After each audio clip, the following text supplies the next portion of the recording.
First thing is first, yes, I will be, completing the 100% Plants vs. Zombies thing.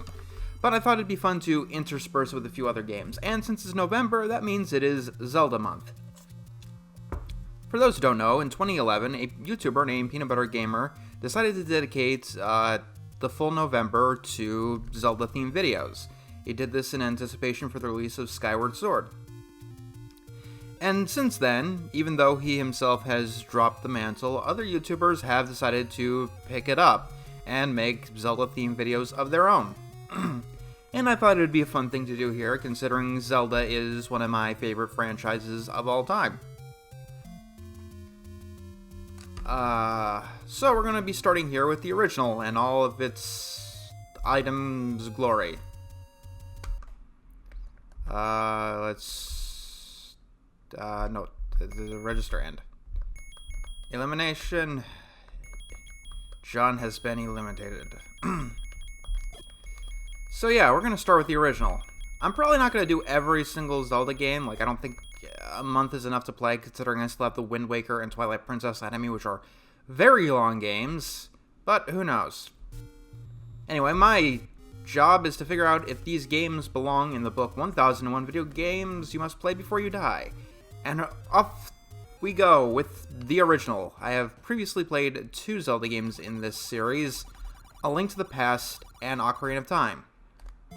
I'm going to be comparing all 2D games to A Link to the Past and all 3D games to Ocarina of Time. And let's get something that I've noticed immediately out of the way here. The control in this game is extremely stiff, and I know it's not my controller. Link moves around like a tank. He seems very locked to a grid, which can make maneuvering around very difficult. And sometimes you gotta give it a little extra tap for him to change directions. Moving, say, diagonally is a fool's errand. Yeah. And there were NES games that did have diagonal movement. It wasn't common, but it was possible.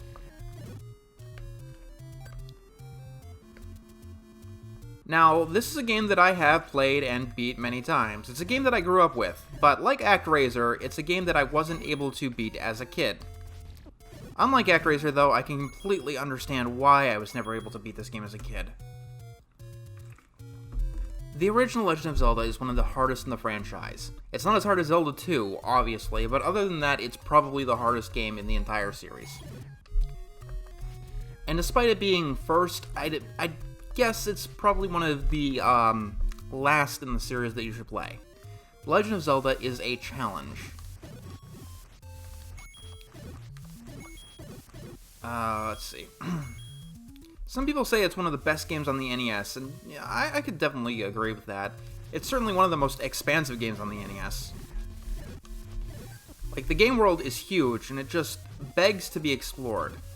And it's quite difficult to get lost in, because there are landmarks. Very few of the areas look exactly the same. I say as I go into 2 tiles that look exactly the same. But sometimes you get clues from the enemies that are around, and that sort of thing. The stopwatch will stop time for all enemies.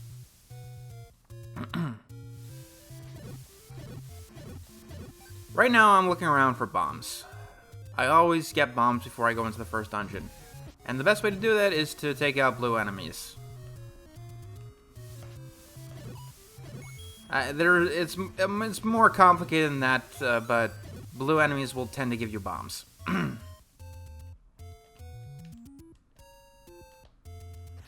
And that was slow down. Now, like with the original Super Mario Brothers, the graphics are a little bit confusing. I mean, like, we know what everything is, but the goal of the game is to basically stop Ganon from taking over the world. But look at the ground. Everything looks like a desert. It looks like Ganon already has taken over the world. The only people who are around are deep in caves, basically in hiding. There's no grass anywhere. And monsters roam around pretty much every single square. In my opinion, this game, the original Legend of Zelda, is probably one of the last in the timeline. Yes, I died. It's a difficult game. This is one of the first I think this is the first cartridge-based game that allowed you to save. Sort of. It does it in a very, very stupid way. There are two ways to save the game. The first way is by dying. But if you wanted to save your game, you know, without dying because, I don't know, you're good at the game and you want to come back to your progress later, and you don't want to force yourself to die because you got 1,000,000 hearts, what you have to do is use the second player controller. Which, I know it's a feature that had never been used before, but even then, it sounds like the most stupid, asinine way to do this.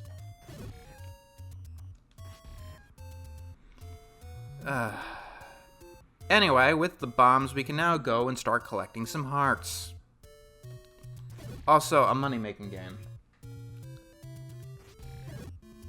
The money-making game is annoying as shit. This is the only way to buy some of the more expensive things in the game. The problem is that it's gambling, and like most times gambling, you're going to get screwed. But before we go into the first dungeon, it's nice to have a bunch of extra little treats. Like the candle.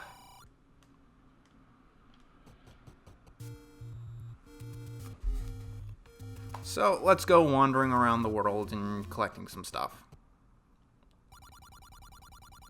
I would generally recommend doing this before you go into your first dungeon. I am getting some good luck here. Let me guess. This one's -40, right? No, -10. But a -40 was there.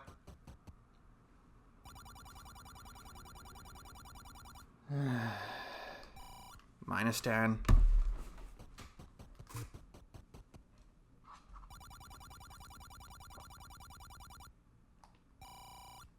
And I am out of rubies. Perfect.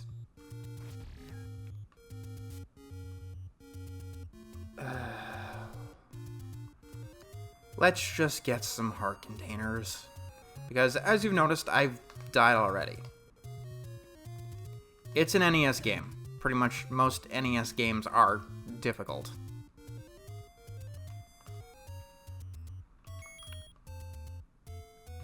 I mean, there are a few NES games that are easy, like Super Mario Bros. 3 or Kirby's Adventure. Was it this one? No, it wasn't that one. Although both of them do get difficult towards the end. You? There we go. I'm not using a guide, but I've beaten this game many times, so I remember it quite well. Ah!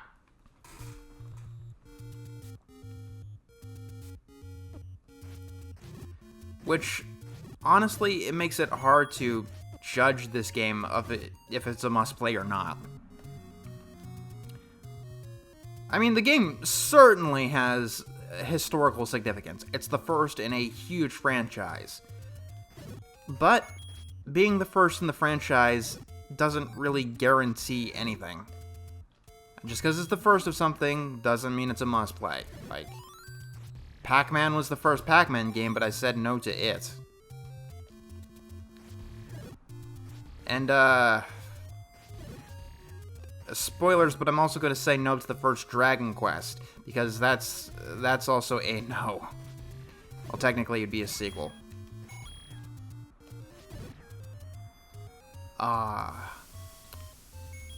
It doesn't mean that it's guaranteed that this game is a no, because if it can provide something that no other Zelda game has, it would still be a yes. And let's start off with a positive. I want every single Zelda game ever to have this game's start to slime ratio. You go into the cave, you get the sword, and you begin. No going through the sanctuary for 10 minutes, no going through the Great Deku Tree for an hour, no spending the first 3-day cycle in Clocktown. You just get the sword and you fucking go. Remember, I don't play Zelda games for the story. I don't think many people do. It's not a story-based game. It's a game about exploration and finding things. Yeah, I guess on some level you need to care about the inhabitants within. You know, except when you don't in a game like this.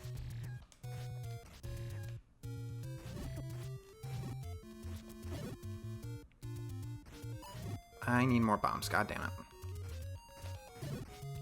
Oh, thank you. Actually, we want to go straight up. But yeah, like...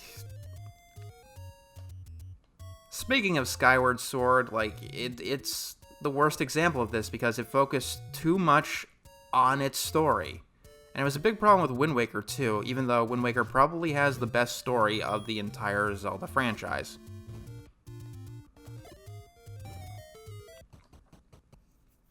And yes, I'm going to stand by that.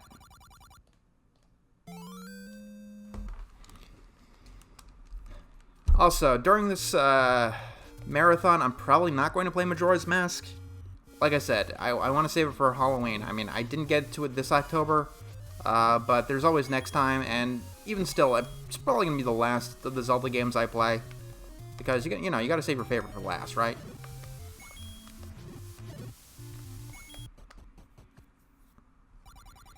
It's a secret to everybody. Ah! The control, man. The control is really stiff.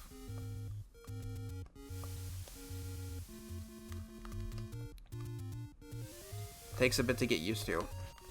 Also, for some reason, whenever you press your sword on a beach tile, the beach sound resets.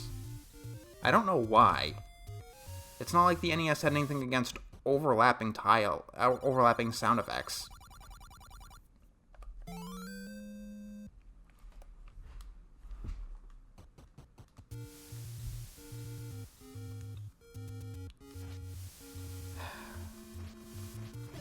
So, one thing I've always hated about this game is the Zoras. They add nothing, except frustration whenever on the arbitrary beach tiles. I believe the game would be better if you could spend time on the beach tiles or near a river without getting punted constantly. And once again, like I said before, this is going to be a hard game for me to judge because this game is about exploration, yet I know where everything is.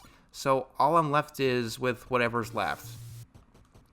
Like, I understand that if you don't have a guide or memory of this game, it's going to be a lot harder on you, possibly to an unreasonable degree. But it's not something I can really understand again. I know where pretty much everything is. The only thing I don't know is the combination to get through the Lost Woods, because I don't fucking care. I never go through that place because it's stupid.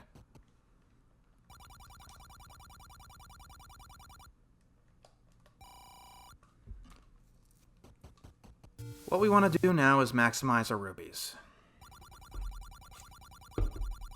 which is luck-based. A Link to the Past gave you way too much rupees. This game goes in the other direction by giving you not nearly enough. You have a maximum of 255. Because bit integers and things like that. However, this game does something a little bit weird, and it makes it so that your arrows are tied into your wallet. Shooting an arrow costs a rupee. Nothing in the game tells you this. I mean, I guess it's not the hardest thing to figure out. But if you're not prepared for it, it's something you might not notice until you go broke.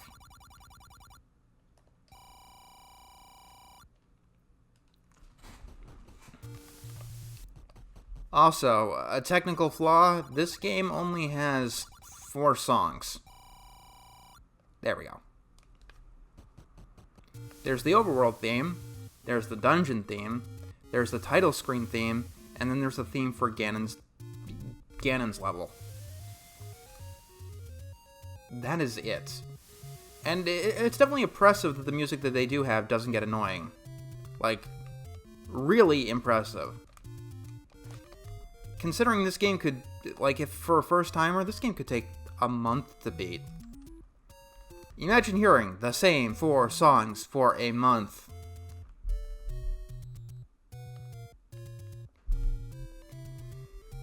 Okay, how do I get past this centaur without...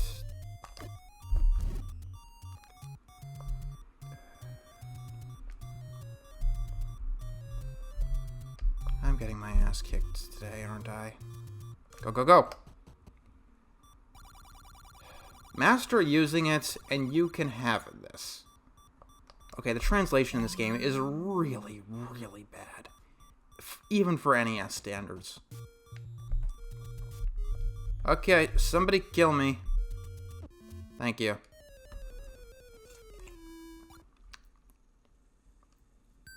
Game over. Yeah. Like, nothing anybody says makes any remote sense. Like, I mean, sometimes you can get an inkling or a clue. But even if you do, what they say is extremely cryptic.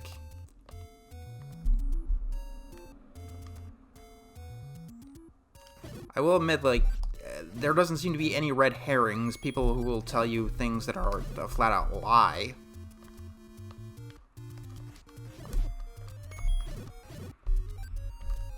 But still, either get Nintendo Power or figure this out yourself. Plain and simple.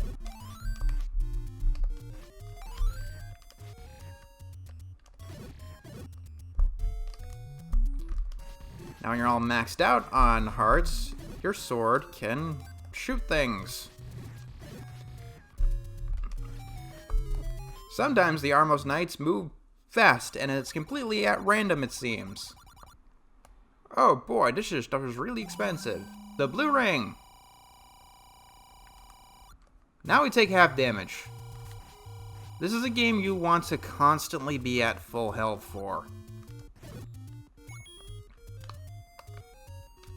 This is where I can buy bombs, right? Okay. I need at least 2 bombs before I go into the, first dungeon. Now, something really interesting about this game is that, unlike in every other Zelda game, and I mean like every other Zelda game, the keys are not tied to a specific dungeon. You can use keys wherever the fuck you want. If you're not careful, that could probably end up screwing you over. In case it does, though, there is shops where you can buy keys, which is definitely interesting.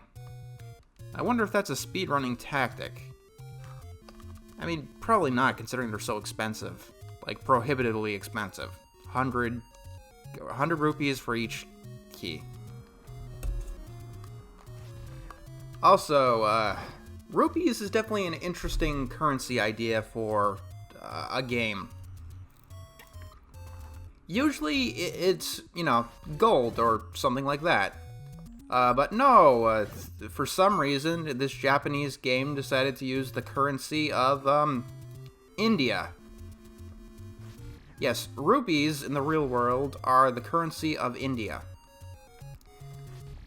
However, rupees, I guess, was a mistranslation of rubies, which makes a lot more sense, even though sapphires tend to be the blue ones, not rubies.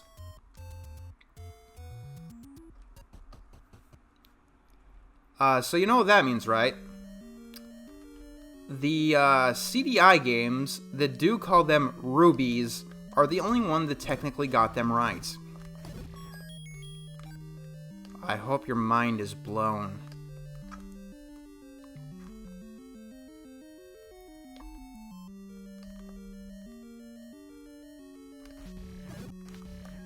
So, This game defined the Zelda formula. Walk around in the overworld getting things, then go into a dungeon to get more things. Get better things so you can enter more dungeons to explore more of the world. It's a good formula.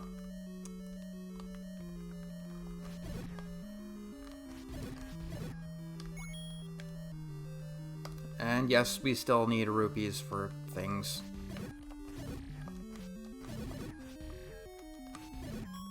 So this game will definitely put in doors you don't need to open. Which is why you want to get into this dungeon with 2 bombs. It'll allow you to get out of here with 2 keys.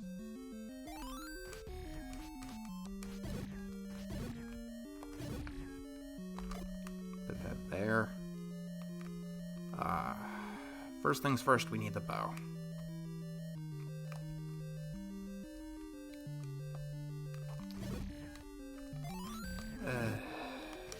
Now, the bow is interesting in this game because, unlike in every single other game, it doesn't come with the arrows.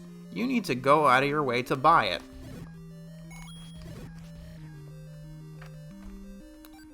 Which is annoying, yes.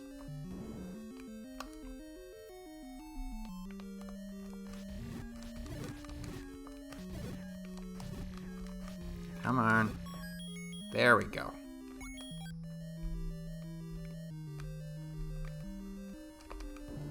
And here we have to deal with the spikes.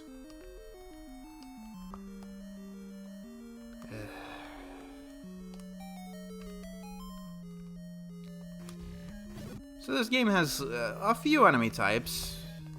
Quite a few, actually. A lot of them, though, are just a certain kind of annoying.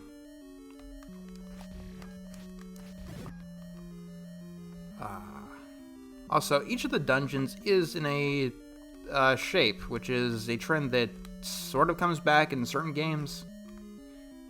This one is kind of an eagle. Kind of. If it is an eagle, it looks like it's an eagle that's holding a gun in one of its wings. And now you can't unsee it. Go away, Stelphos. Nobody likes you. Also, when you were a kid, did anybody call them Stelphos? No, we all called them skeletons and bats. You can give them any kind of names you want, but they're still skeletons and bats. And snakes and goblins. And all sorts of fun shit. Oh yeah, more bombs. Now we got the boomerang. It's actually useful in this game.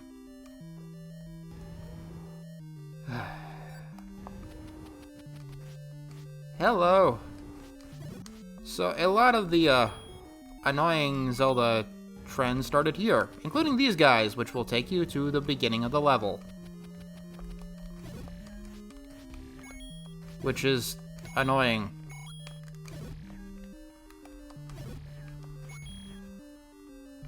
Oh.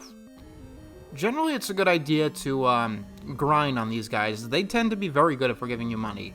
Unless you grab a stopwatch and they stop spawning. This is Aquamentus, a unicorn dragon. Just sword him to death.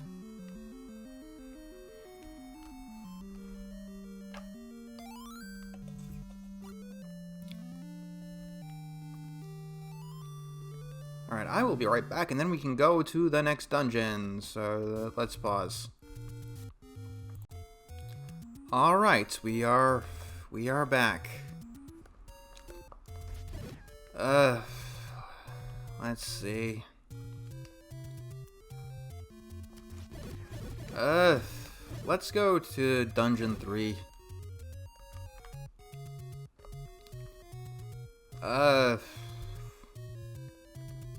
Dungeon 3 is closer. In fact, sometimes it's the first dungeon that you're going to find if you're a new player.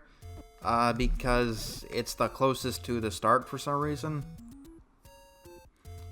As a kid, I had a hell of a time finding Dungeon 2. Like, it's kind of nestled somewhere, like... we'll get to it. Like, I know where it is now.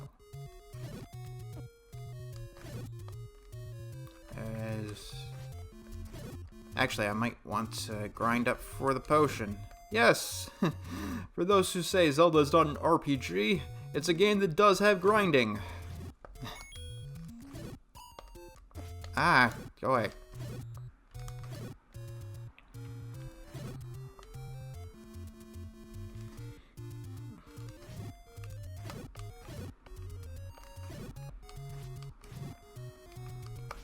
Come on, come on. There we go. Actually, is there any medicine I could buy right now? Medicine is basically this game's fairy. So you give the old woman the letter.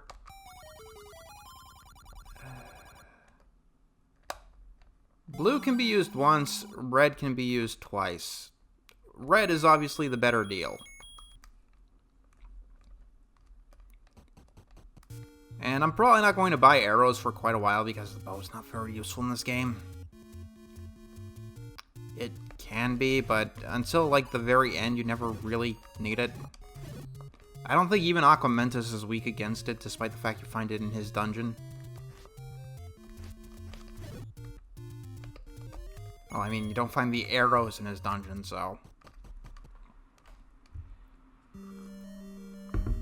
Just make sure you have the white sword before you go in here. Because it'll kill these guys instantly. And that's how you're supposed to know.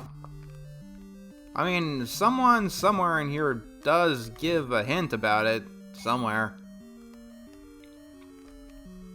Also, this level introduces Dark Nuts, which is basically Miyamoto giving you a middle finger.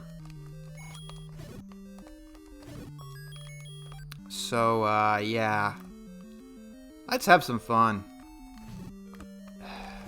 Dark Nuts. You can only hit them from the side or the back, which, you know, is fine. The problem is the control. It's so stiff, in conjunction with the fact that they have no set pattern. They just turn at absolute random. Also, your sword beams can't hurt them. You could use bombs, but that would be wasting bombs. Which, you do need bombs to get through certain paths, to beat certain bosses, etc. Now the trick is that your sword has a little bit extra reach. Because if they turn suddenly, they will hit you. And it will suck. But your sword has a little bit extra reach, so you could survive a sudden turn. Anyway, we need to go in here to get the item. The raft. Yes.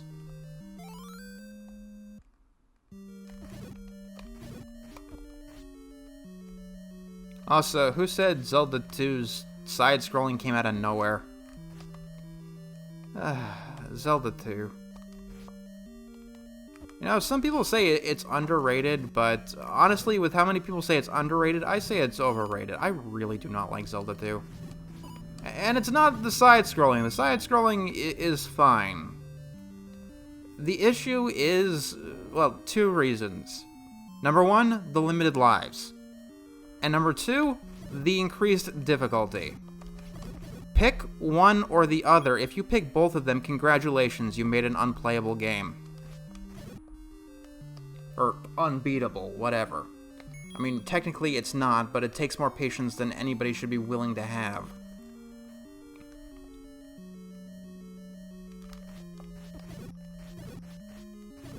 And I've gotten to the final dungeon of Zelda 2, but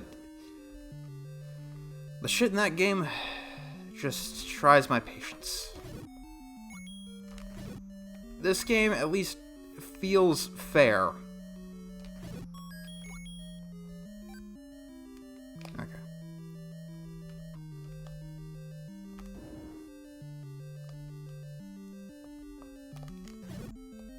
Like, I mean, bad translations aside, the game never seems to try and screw you over.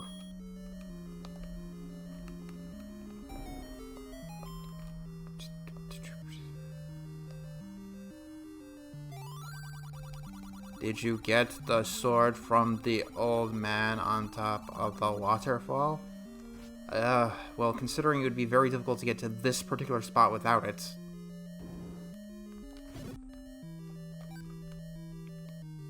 The boomerang is good for keys.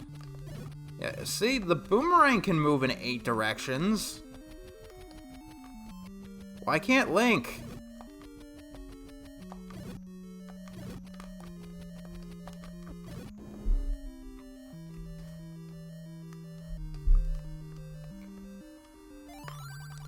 Oh my God, shut up.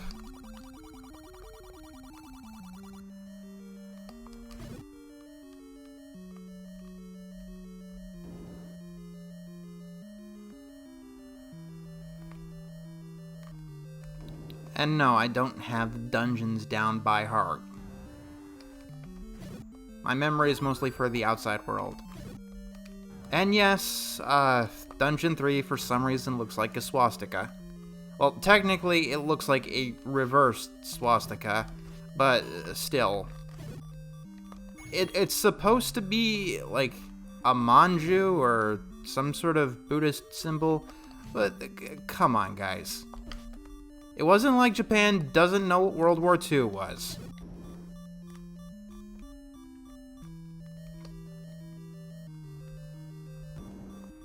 It's probably something that shouldn't be in the game.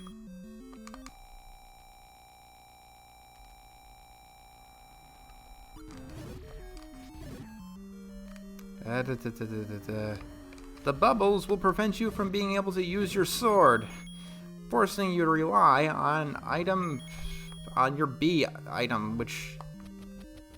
Okay, they all suck at this game. The boomerang couldn't even pick up those rupees.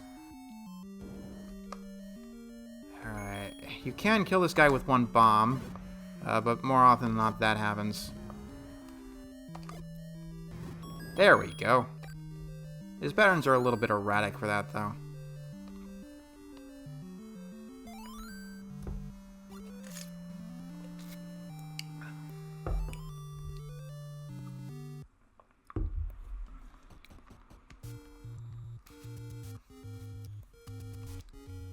Alright, dungeon number 4, because it's closer for some reason.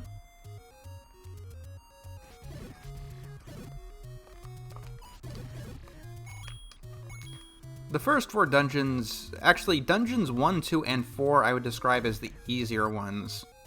Yes, dungeon 4 is easier than dungeon 3 for some reason, even though you need to go through dungeon 3 to get to dungeon 4. Yeah, like, I have been quite negative on this game, so it's probably not too shocking that I'm considering this a no, it's not a must-play. I mean, it's definitely nice to see where the franchise began, but let's be honest with ourselves, it's aged like milk.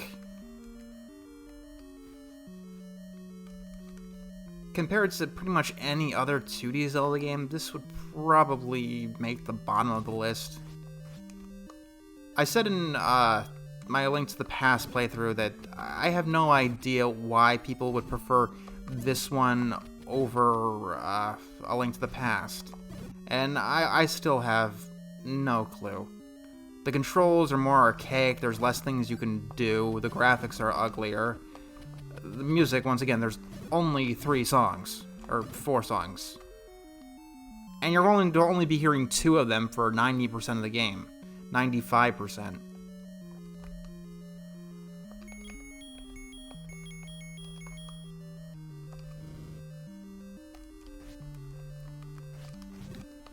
And yeah, I get there's the feeling of exploration that the game does give. Something that not even A Link to the Past gives. It's much more streamlined. And I'm using both the negative and the positive connotations of that word.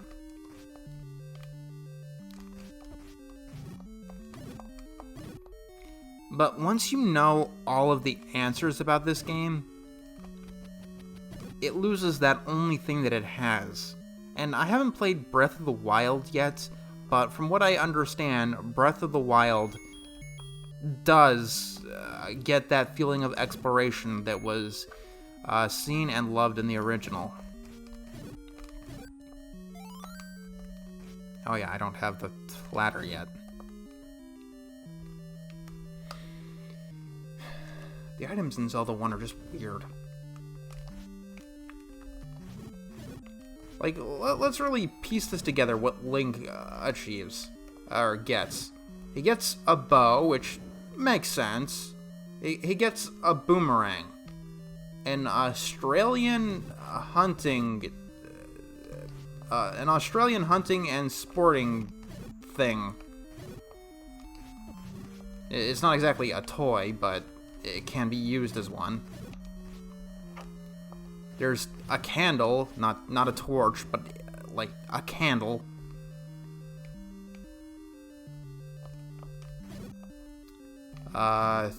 There's a magic wand, which once again makes sense, but then a raft and a ladder. And a letter. God damn you, Bubbles!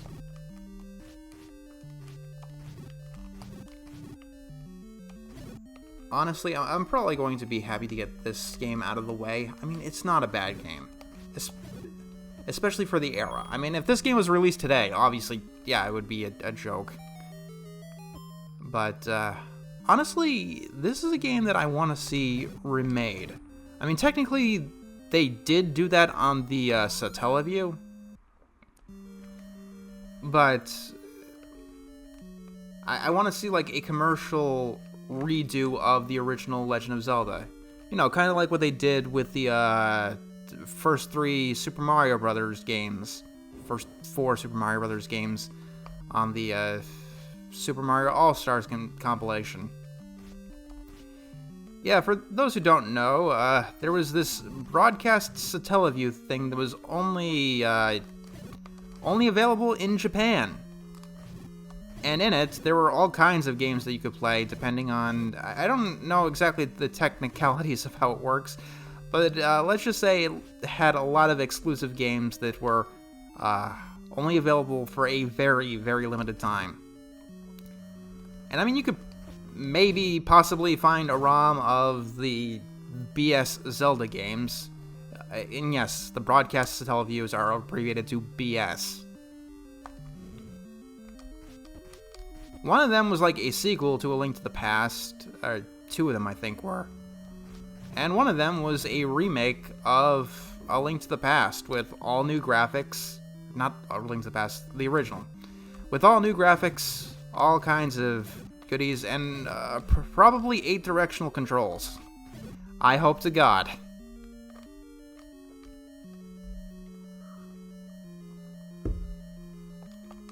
Also, another flaw here is that pretty much every single one of the dungeons looks the same. Yes, they all have a different color and a different shape, but take a screenshot of this, Photoshop out the thing up there saying which level I'm in, and there's no way anybody would know. Oh, hello.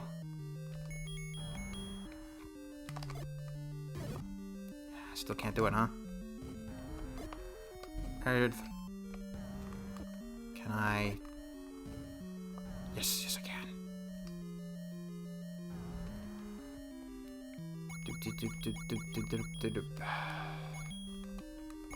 I'm probably gonna die, and then I need to get a potion.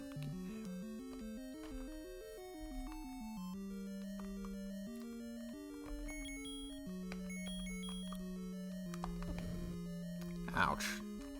Yes, your own fires can hurt you. Why wouldn't they? Get out of my way. I have to beat the game.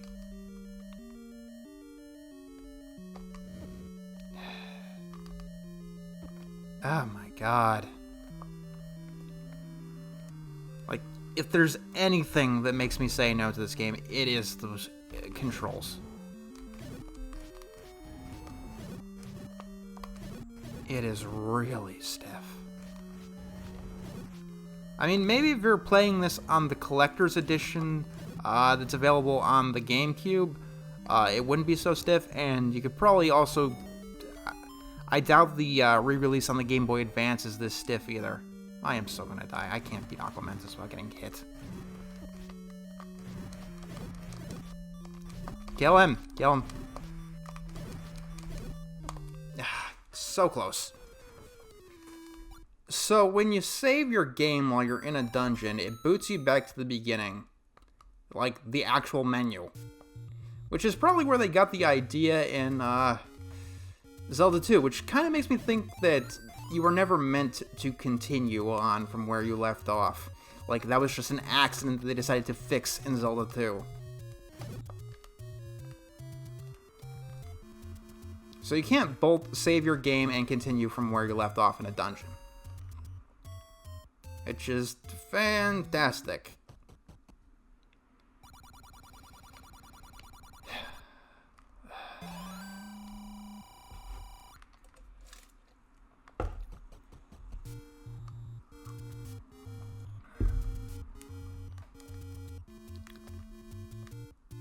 If I were you, I would never go into any dungeon without the red medicine.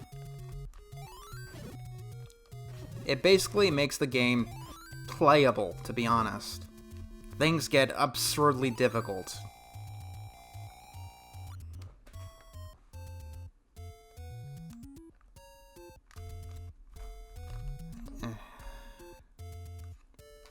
Also, some people may say that the ground here isn't green because Link would blend in too much with the grass. But look right now, like, this blends in kind of well. The silver tunic.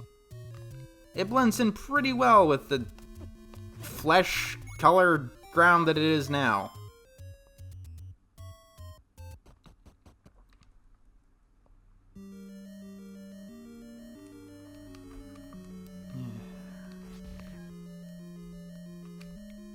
Also, what's the next game after this? Probably Link's Awakening?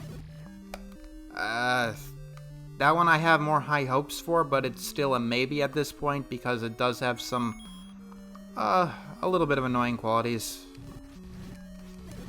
Die! Die, everybody!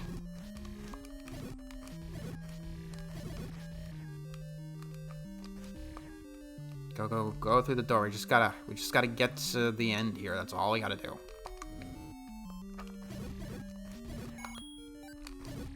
Also, it might be helpful to collect as many rupees as possible.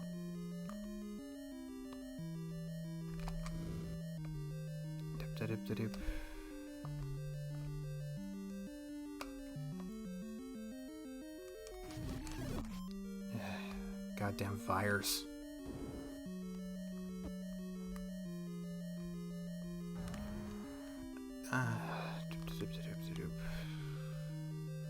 I will do my best to try and not die late into dungeons again, because, yeah, there's, like, not really much to say about a dungeon we've already gone through. Actually, there's not much to say about, dungeons at all in this game. Like I said, they all look so very close to the same.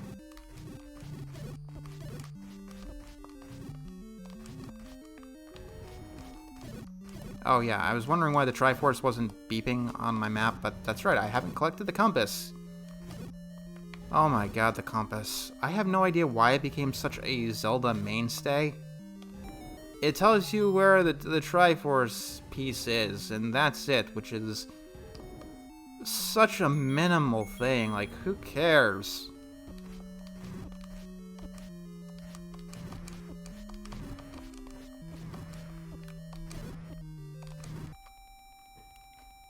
That's a beautiful sound, isn't it?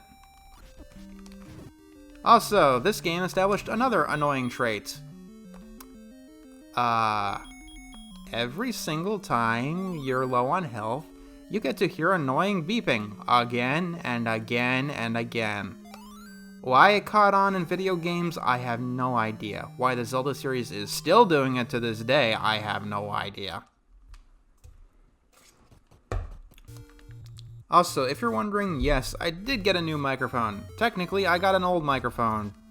Technically, I got a new microphone. Originally I had a blue snowball, but I decided to upgrade and get a blue Yeti. The problem is that my house and the room that I record in is not equipped to it. Like, people said, what happened to your microphone? It sounds shit, you should get a new one. I did, and that's why it sounded like shit. The Blue Yeti microphone is basically picking up all sorts of background background noise, because I record it in a loud room, or not a loud room, in a very wide open room. Like, it's what, I guess was supposed to be a living room. That's what it was designed in the house to be, but I can do what I want with whatever rooms I want in the house.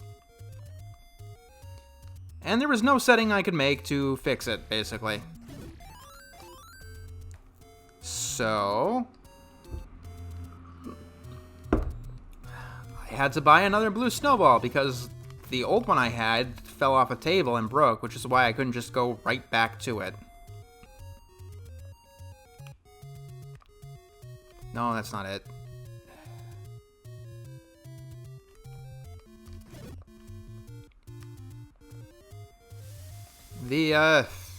Yeah, Dungeon 2 still kind of screws me out of finding it.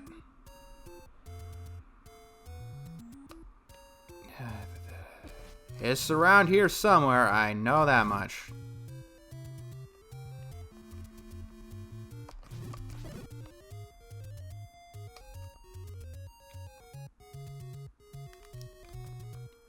But yeah, now the audio should sound as best as I can get it, because like the Blue Yeti is the best microphone on the market. But you gotta have the right setup to use it properly.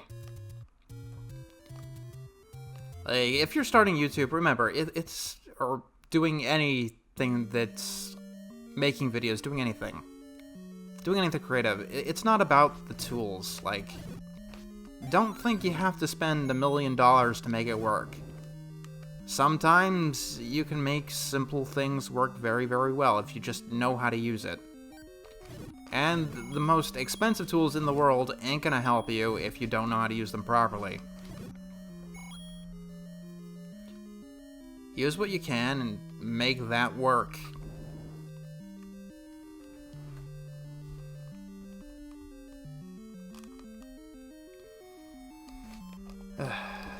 Dungeon 2. Dungeon 2 is pretty easy, except for room you get the blue boomerang, and that's annoyingly difficult for this early in the game.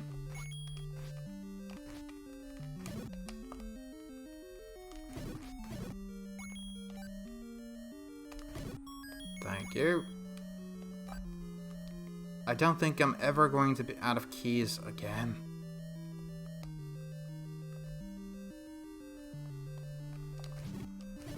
So this dungeon's gimmick is bombs. The monsters technically have leaders. If you kill their leader, which is just some random enemy, they die. All of them. Which is weird if you don't know what the hell is going on. No one in the game tells you this. I don't think even the manual does. Alright. The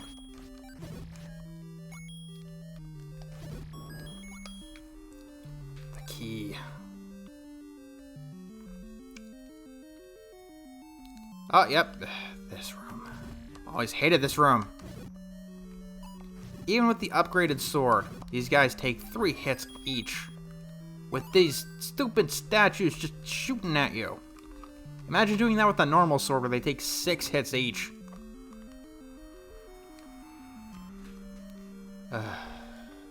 Oh yeah, this thing.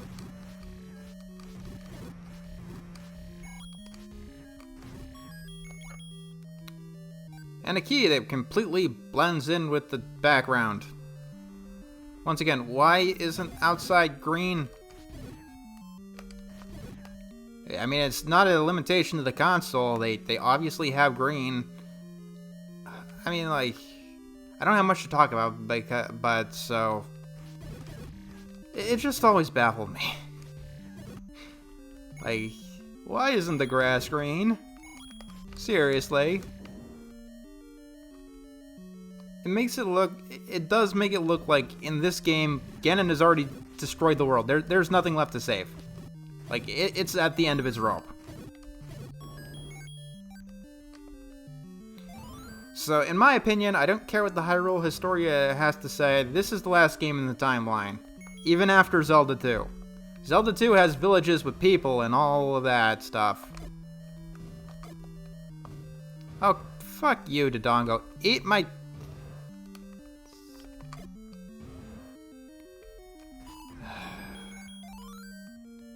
Dongo isn't difficult in this dungeon, but there's a dungeon upcoming where he's going to be annoying as shit.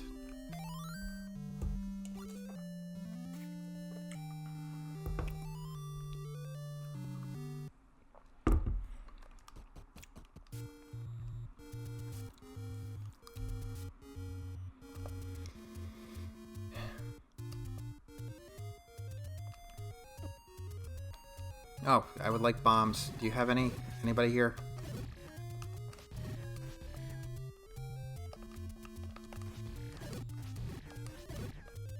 Nope, no bombs.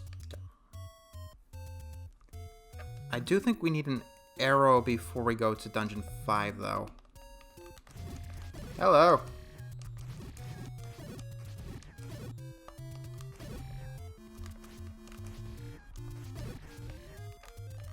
Ah, God.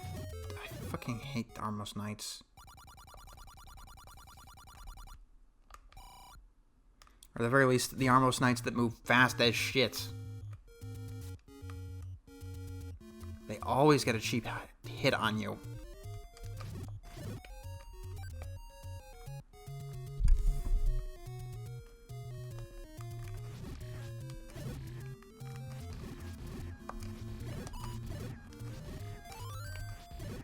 Huh. Let's see, we need arrows. Oh, I still have blue medicine, okay.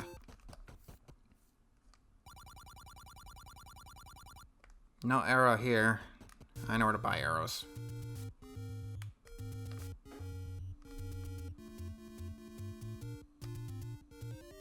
That's Dungeon 8. I definitely don't want to go there yet.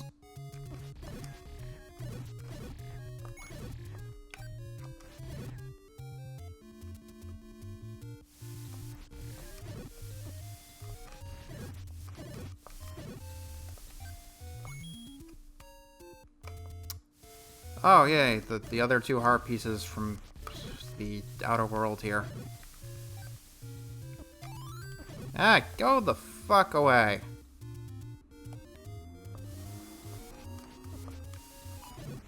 I have no idea what the fuck this is about. Just...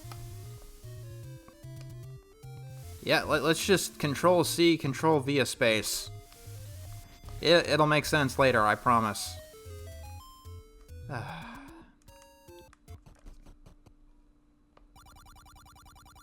Now, you can take the red potion, and when I was a kid, I did it because I was stupid. Well, in my mind, like, the logic was that the red potion would give me more health overall. The heart just gave me one extra heart. But the red potion would give me all these hearts all over again. Which is kid logic, I guess. Also, we are never going to use the raft again. That's another trend that the Zelda game started. Giving you items that you only use like once, and then for one side thing, and then you just basically throw them onto a pile of firewood.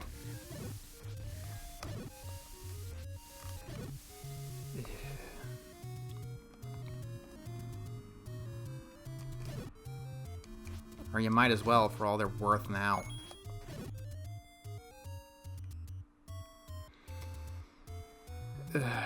Okay, we have enough money for the arrows.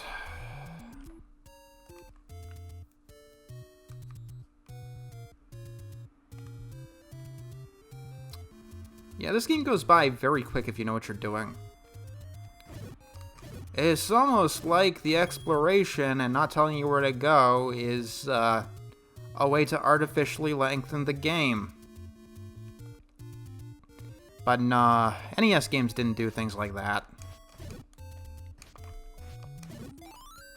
Actually, if it technically is artificially lengthening the game, but I would definitely prefer this over the other things that was frequently done to artificially lengthen the game.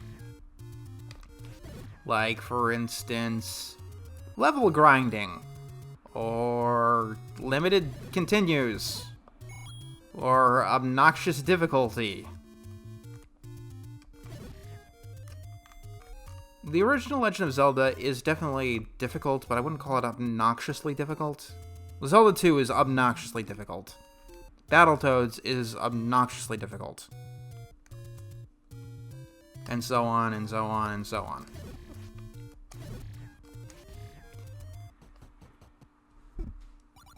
There's the arrows. Yay.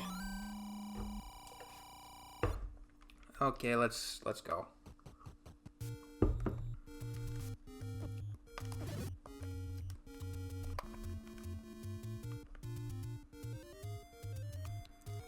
I have gotten every overworld heart, by the way. So that means that when I beat this game, I am going to 100% it. And it will count. Like, Zelda month here, another reason I like it is because I can cash in on so many 100% tokens. It's pretty much possible to 100% every single Zelda game. Although, I'm definitely not going to do it with Wind Waker. Oh my god, that is the hardest game in the series to 100%. And not because it's hard to get the heart pieces, what I'm talking about is those damn statues. It's something that I've always wanted to do, like, collect every single statue in the game, but, I don't have a million fucking years. I really don't. Take 3 statues on Windfall Island. Teleport to the Forest Sanctuary. Climb the ladder to deliver the photographs to the guy. Have him make a model. Play the song of that game's Song of Time or Sun Song or whatever to make it tomorrow. I mean, you do it twice to make it tomorrow. Go in. You get the model done. You give him the next one. Then you figure out that this one your framing was wrong. So you have to go back and get that one to be redone. And you just do it a million fucking times.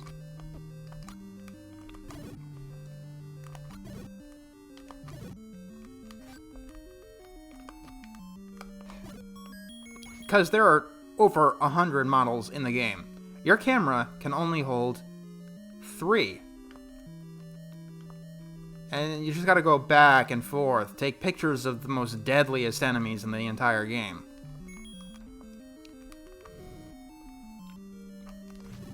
Like, I've been able to 100% every other Zelda game that I played. Bear in mind, I haven't played them all. But, 100%ing Wind Waker. That is...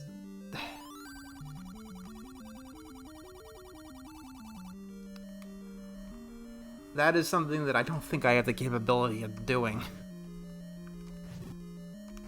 I mean, it's not hard, it's just tedious.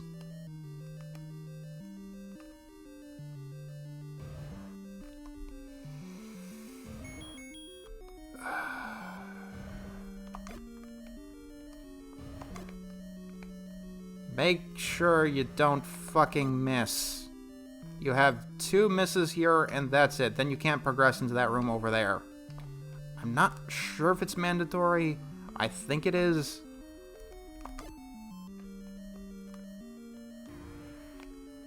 You can kill a Dodongo with one bomb. I don't really know how, but... what's in here? Let's just claim our prize.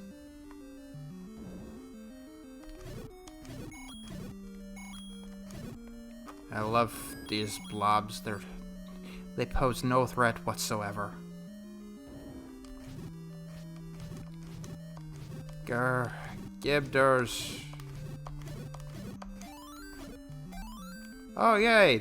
They just wasted my bombs. That's all they did. How do we get the fuck out of here?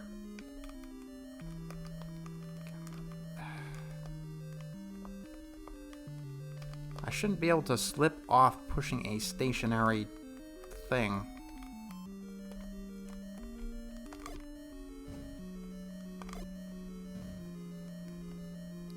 The wind outside has been crazy today. Oh, God. Blue dark nuts.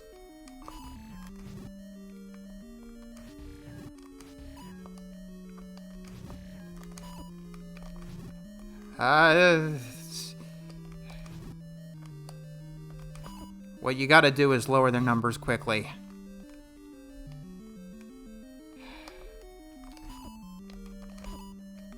They do a fuck ton of damage. Like, the red ones are annoying, but they go down fairly quickly. And these guys, I think their patterns are more erratic. Also, these guys kill you. Guess what? You have to waste bombs again getting through the dongos. So here's a tip. Don't get hit. Use your sword's laser beams. They don't do as much damage, but they will keep you safe.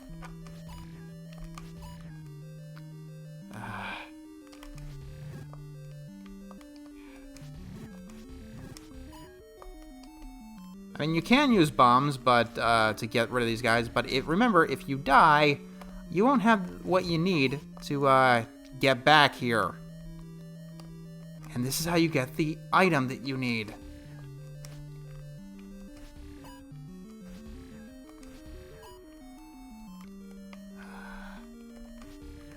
No! No! Da-da-da. Oh, thank you. 3. I can handle. It looks like a normal feat, not something designed by a sadist.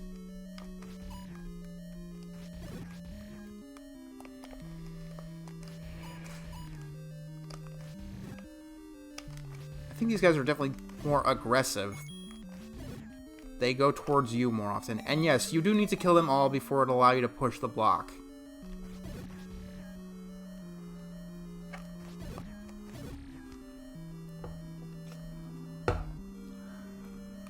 Okay, let's go this way.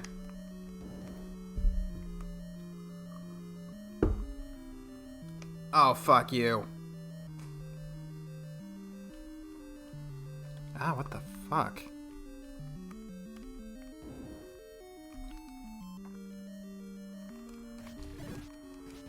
We have to... I might as well at least get the fucking key.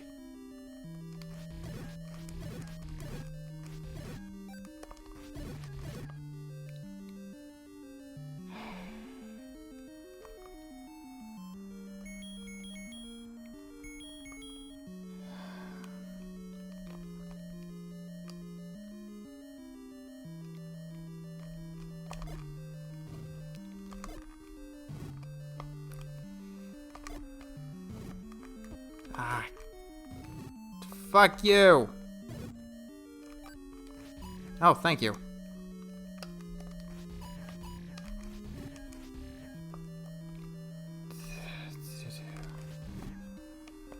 I hate the blue dark nuts. I really, really do.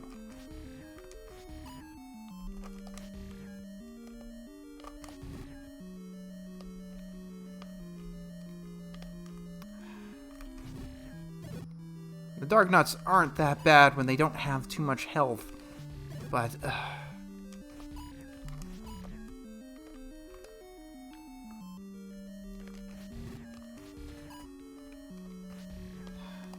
Like, yeah, the blue ones definitely do seem to have much better AI than the yellow ones. Ah, no. You've stolen my sword beams.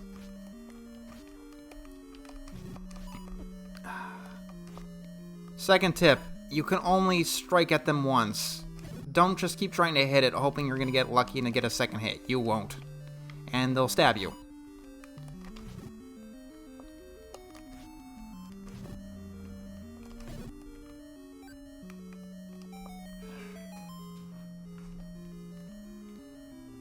The recorder. Yay.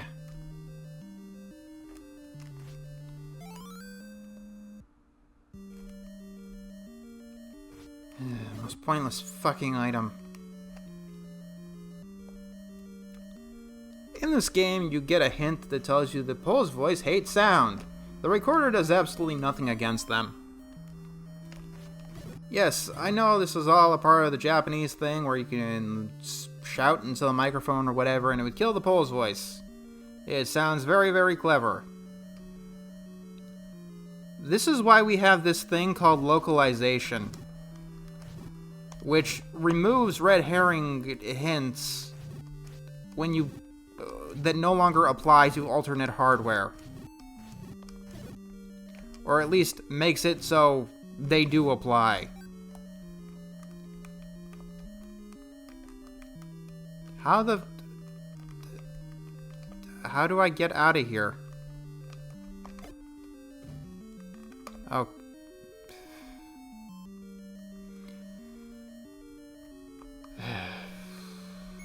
Okay, so fighting the Dodongos is pointless. Good to know.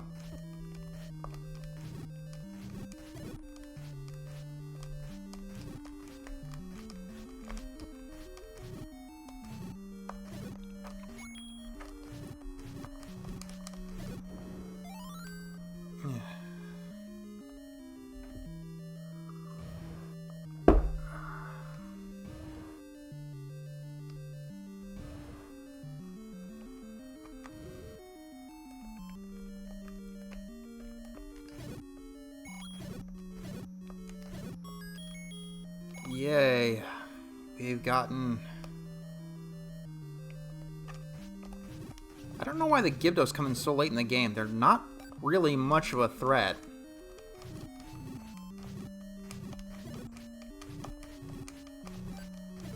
I mean, they'd be much more suited to level 3 than the Darknuts. They take a lot more hits, but that's about it. And I don't think they're weak to fire in this game. The Darknuts here are actually kind of easy. They can't hit me while I stand on this river of lava, but I can hit them. See? This is what it feels like. This is what it feels like. When somebody hits you, or when you hit somebody and they can't hit back.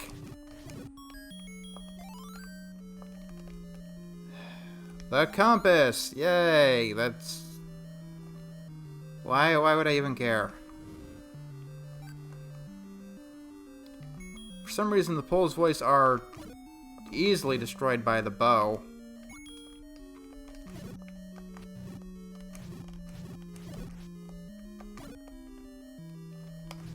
Although it seems like you never get any rewards if you do that.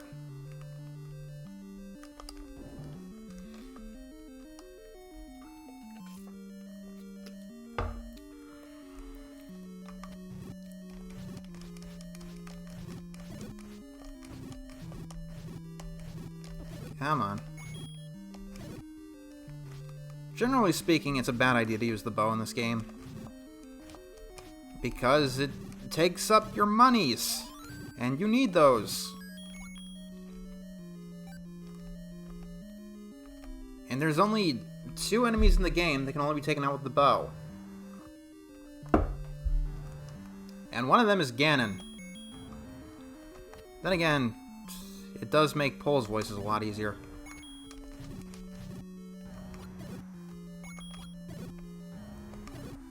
Also, who the hell is Pole, and what does a rabbit have to do with his voice?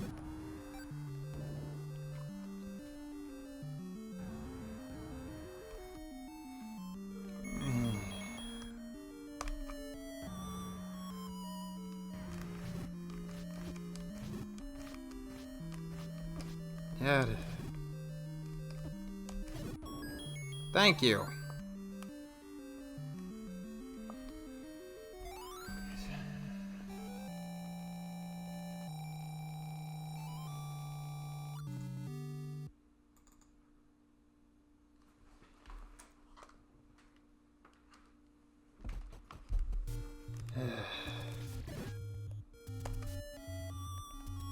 So this is supposed to be for fast transportation. Was I just here? Yes, I was. The recorder is the most stupid thing of... Okay. So, the recorder teleports you to various dungeons. That's what it does. As you see there, it teleported me to the dungeon that I was at. Why it would do that, I have no fucking clue. I do want to get a potion again, though. Now, one of the dungeons, dungeon number 7, you need the recorder to open up. After you do that, the recorder becomes 100% useless as a teleportation item. Why? Because when it does teleport you to Dungeon 7, what's going to happen is that each time you try to use it there, you know, if you don't want to be at Dungeon 7 and you want to get to the next dungeon, what it'll do is keep on opening Dungeon 7 and it won't do anything else.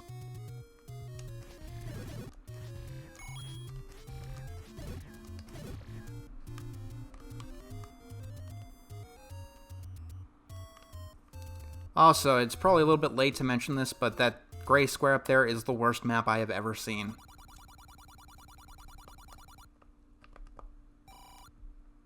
It is... I don't think it's even appropriate to call a map, it's more of a radar.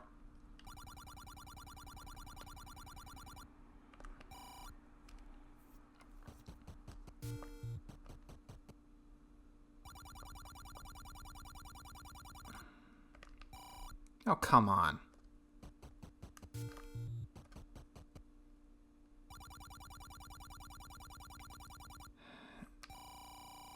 Thank you. Also, we need to save up for the meat. I should get that too while I can. Let's go get that now. I should only need one potion for the next dungeon, I think.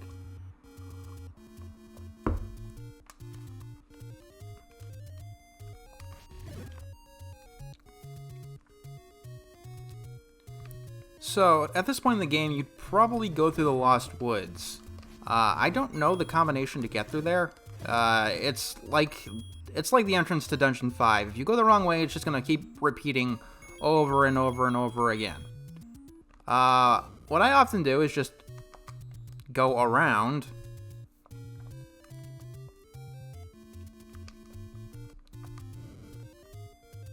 There we go.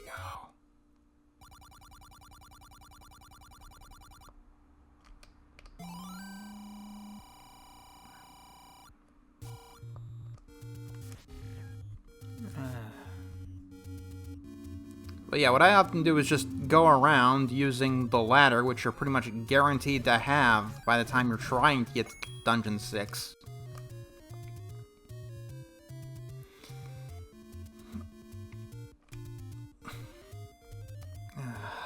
Dungeon 6, for some weird reason, is the most out-of-the-way dungeon there is.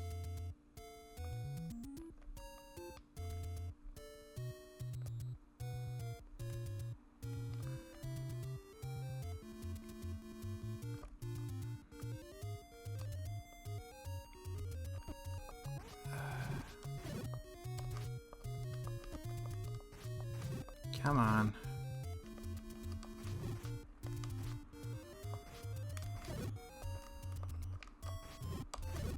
There's a goodie hidden somewhere.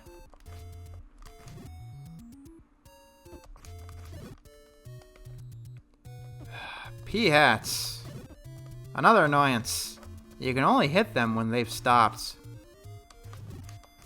Which is, makes it pointless to attack them, really.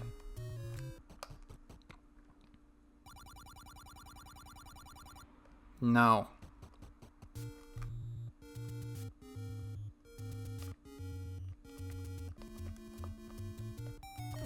There it is, the power bracelet.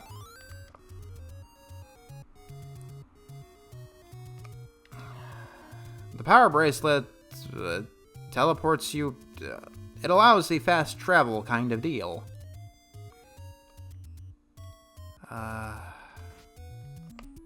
Get out of my way, you stupid fucking pea-hat. Thank you. Yay, Dungeon 6.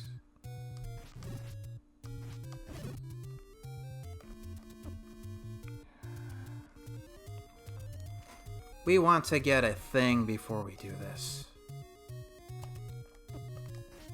Ah. Ghosts. Or guineas or...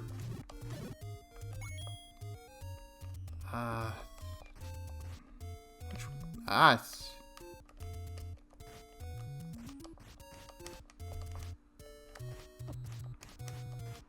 Guys, go... Why am I having a hard time hitting these things?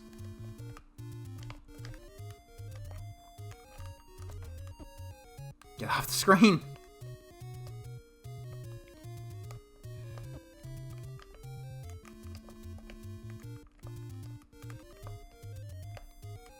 Once again, get off the fucking screen.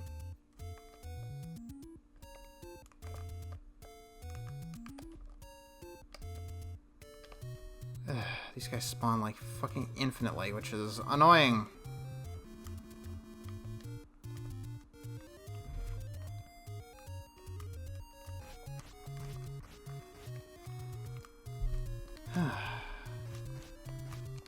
You know what? Just to make this quick, I am going to look up which grave I have to do this.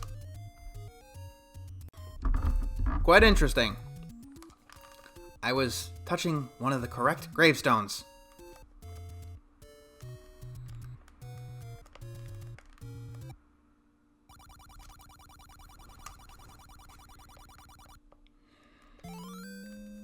Master using it, and you can have it.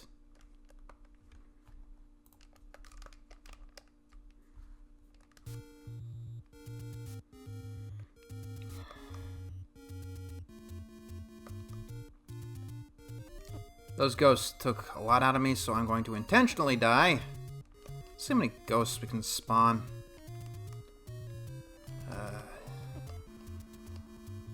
It's impressive. Look at all this stuff with no sprite flickering whatsoever. That's a lot. Okay, there is some sprite flickering. Not much, though. Only when they overlap.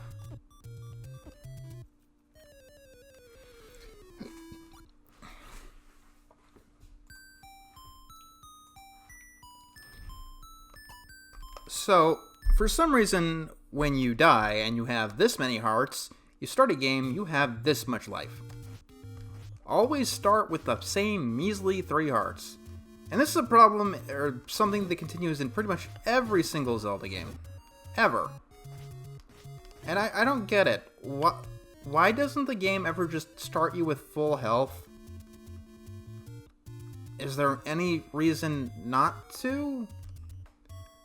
Especially considering, in this game in particular, it's not hard to get full health again.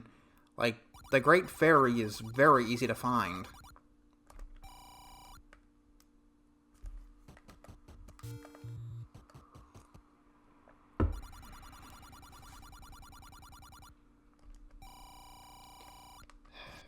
Fucking hell.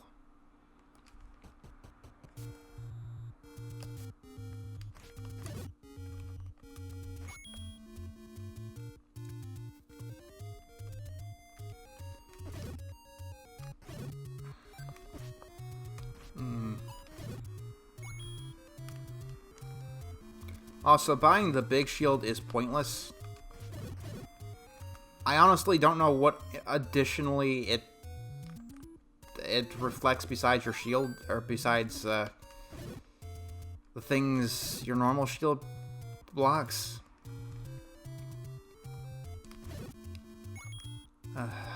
Whatever. Great Fairy, fully healed. Was that so hard to just do?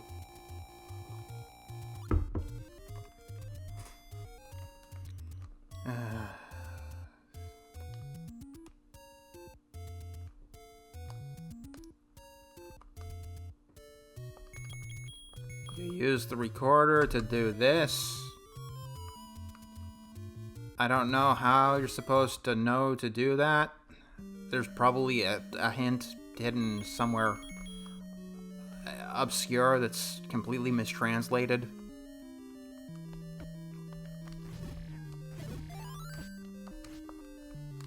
Thank you.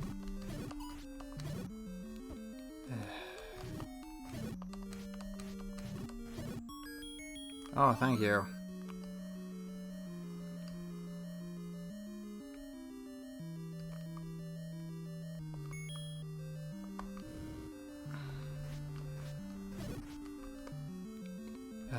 Take out the bloomerang.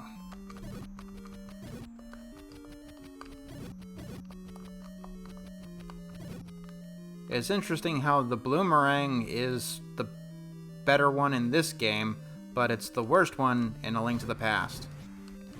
I have no idea why they made that backwards. I guess yellow is better than blue, but red I'm confused. Blue is better than yellow, but red is better than blue.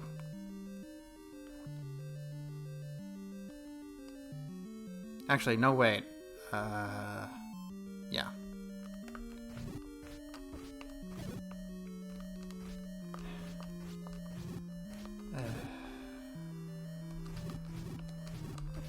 I'll be honest, there's not much more for me to talk about.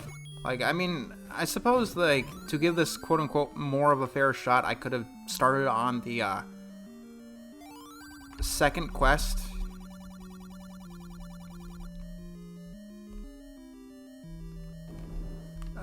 So I wouldn't know where anything really was, but that would make the enemies more difficult, so there's no way I can really give a more objective, view of the game than I have right now.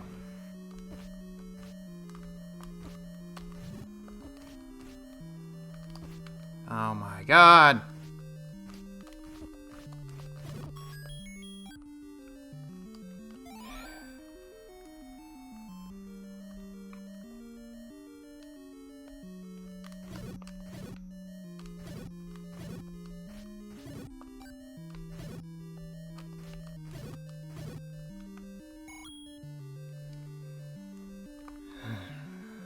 We have to bomb our way through things, don't we?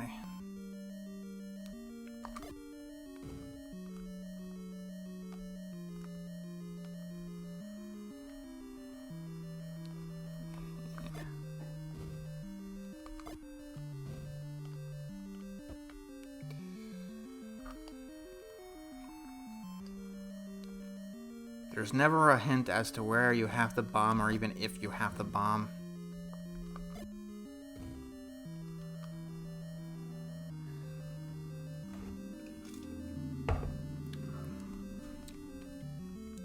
So you better get used to trying to bomb each and every single door or wall in the entire game.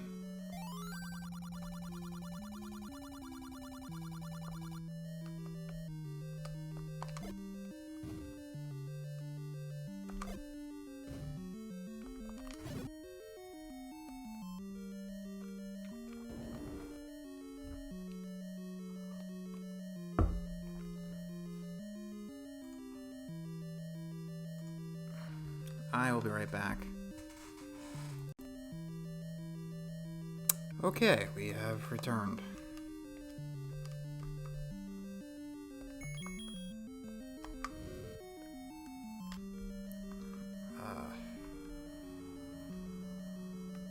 Where the fuck do I go?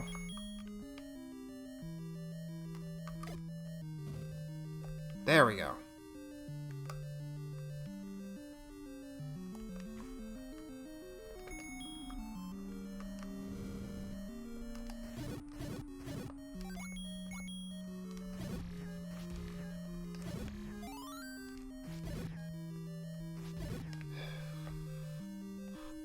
Doop.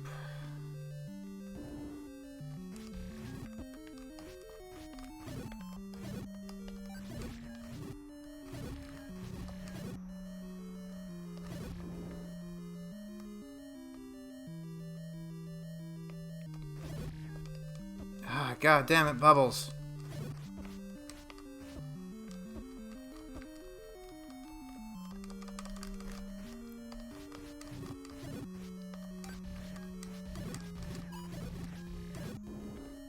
Why is Dungeon 7 easier than Dungeon 5?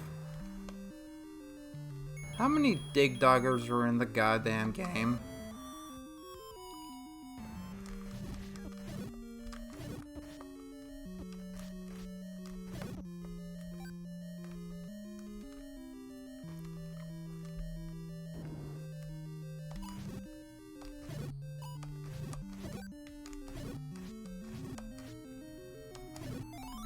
That is, come back here.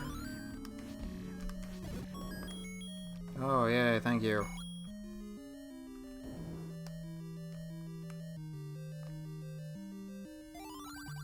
Grumble, grumble.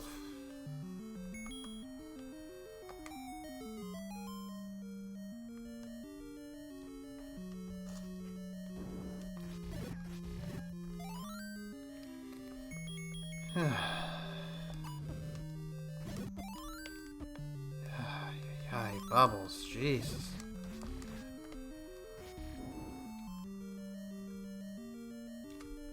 It's interesting how the enemy that does no damage can be the most annoying enemy in the entire fucking game.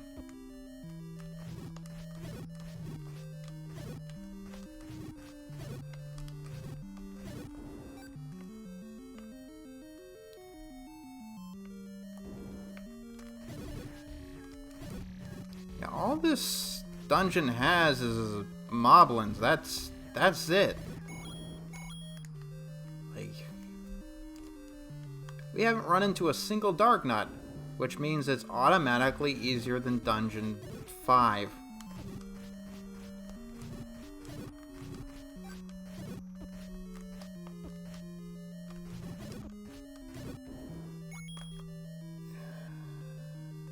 I am out of bombs. Oh, fuck you, game.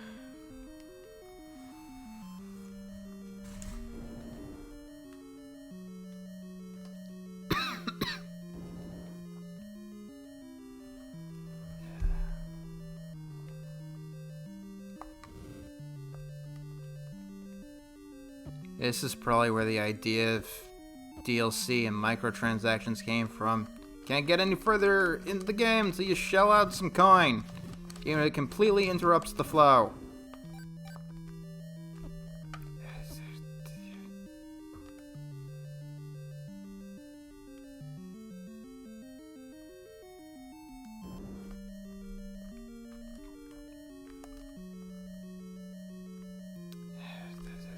That's what...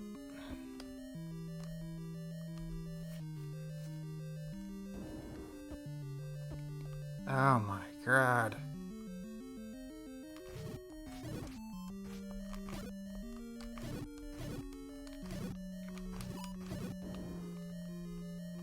Like, how the fuck... Wait, we didn't go this way? Oh, fuck you.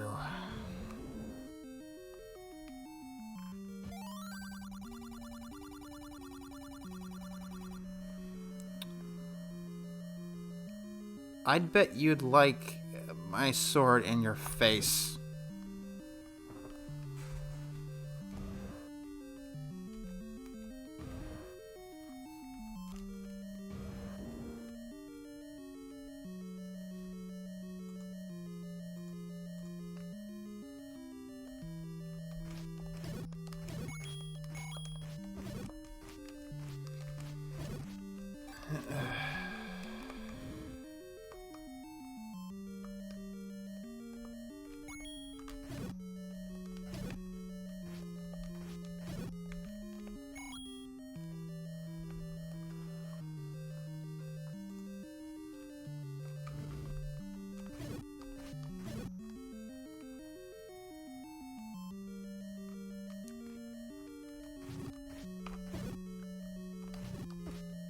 Come on, somebody's gotta have bombs or rupees or something.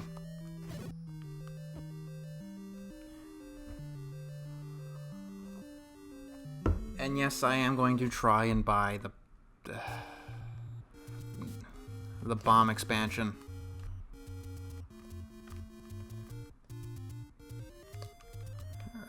So, back to the money-making game. Let's hope we get lucky. Lucky to buy all the things.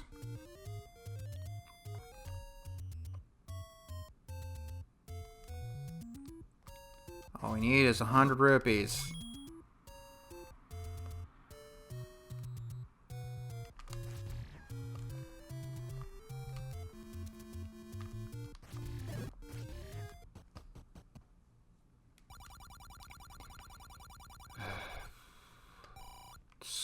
Oh my god.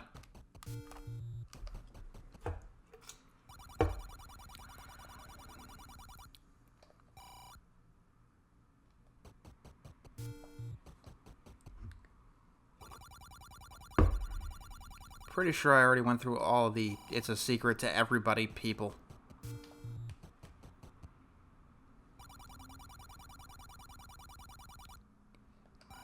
Oh my god. Yes, I know I keep saying that a lot.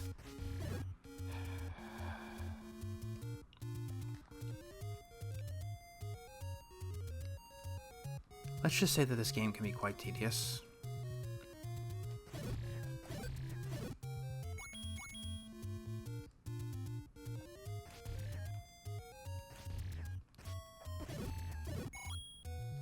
And I mean, you have to do this gambling thing. It's the only reasonable way to make money in the entire game.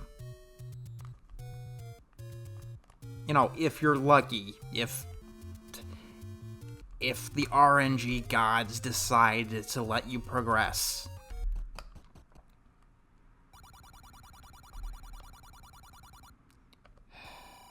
Yay, that's some of what I need.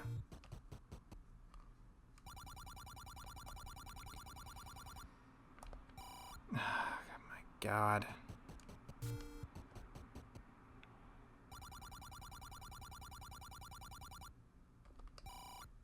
Ah.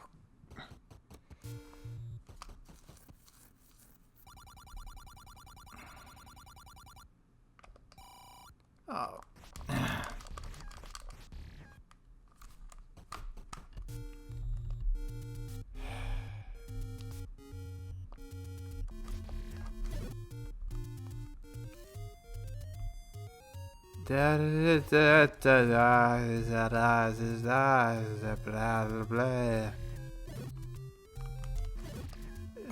Thank you. That's one. Just need 99 more.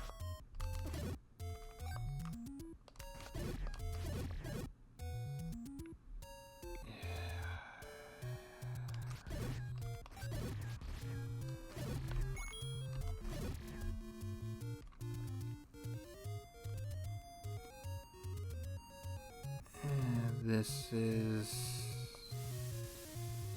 Yep.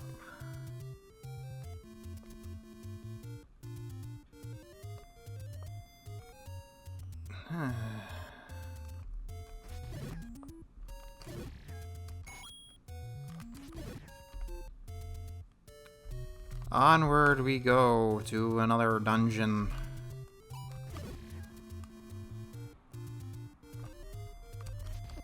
Yeah.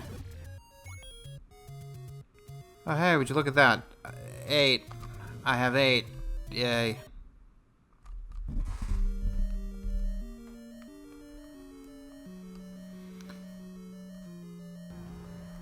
Oh, that's right. No bombs.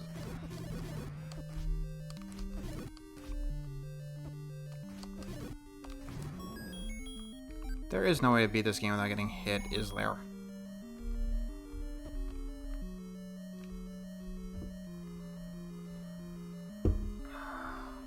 Oh, yay, this is fun.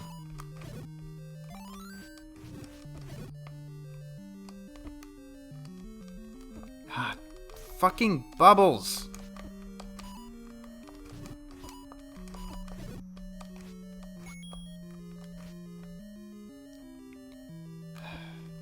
You know, in the second quest, there are bubbles that can permanently disable your sword.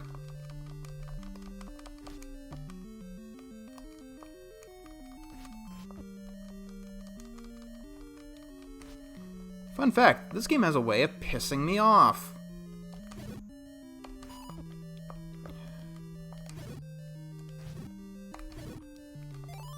There we go.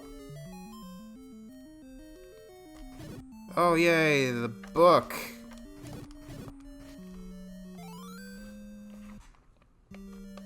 This does nothing on its own.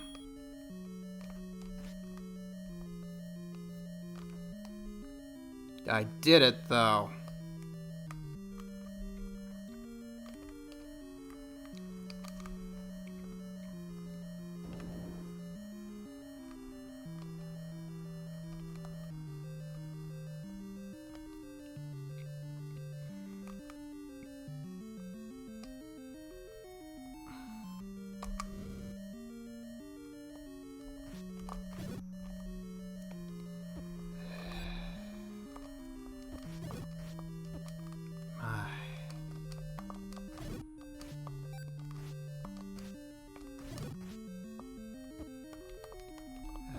I don't think any room will give you more than one thing, so... yeah, killing all these guys does nothing.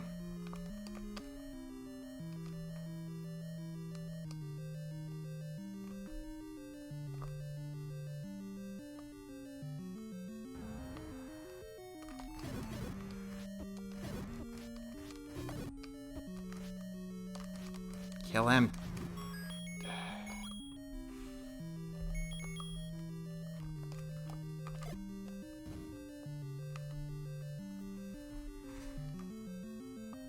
Oh my.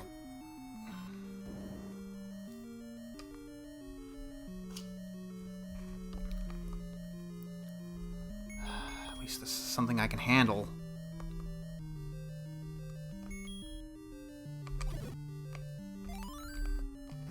Yay, I don't need to waste arrows. Or rupees or whatever.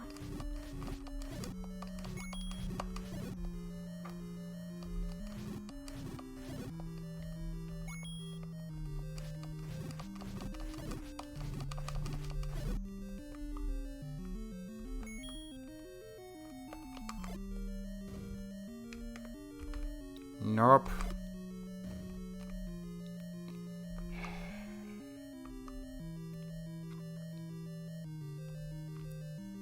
Oh, time to face the music, because in here we're going to die.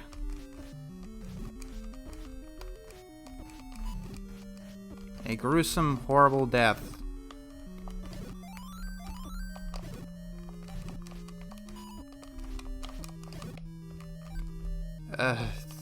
That... I have no clue how I'm alive. Let's go.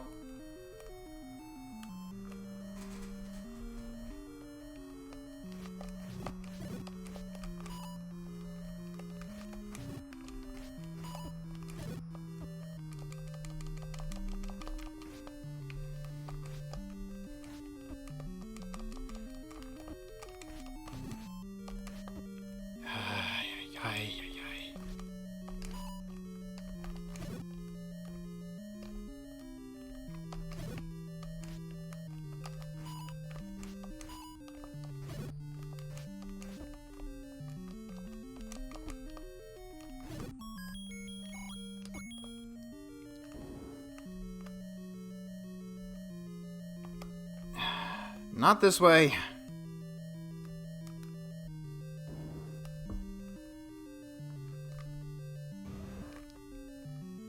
Just a Goma.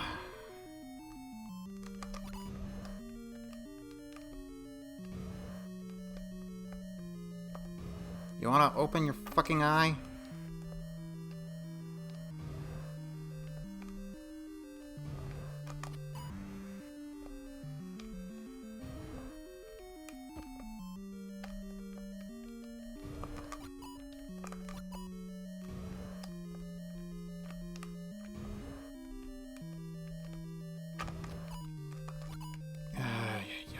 Yay.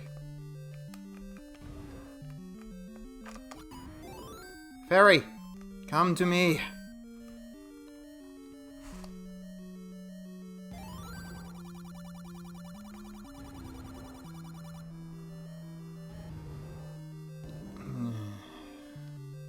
I don't know.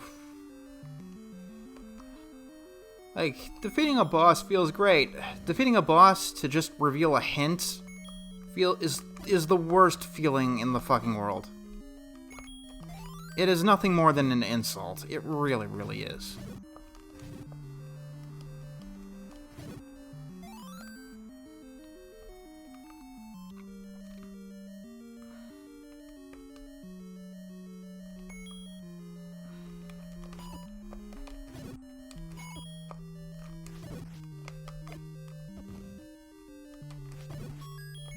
Oh, yay, thank you. The fucking key.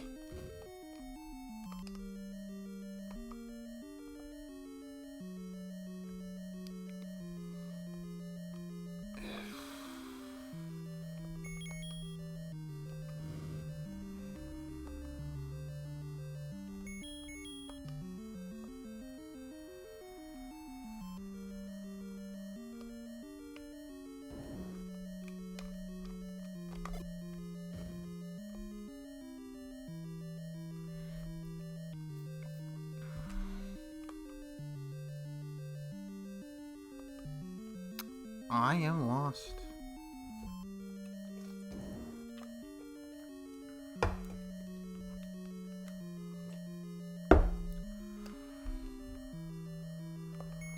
So very lost.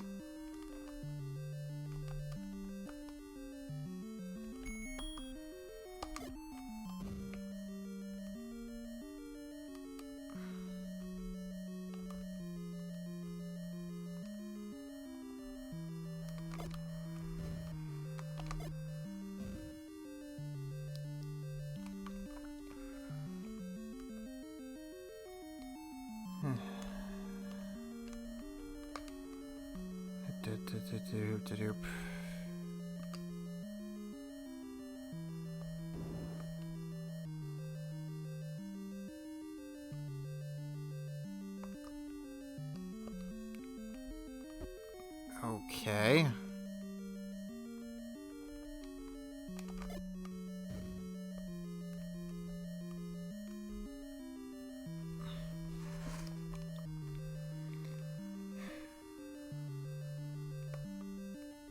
I am getting quite annoyed.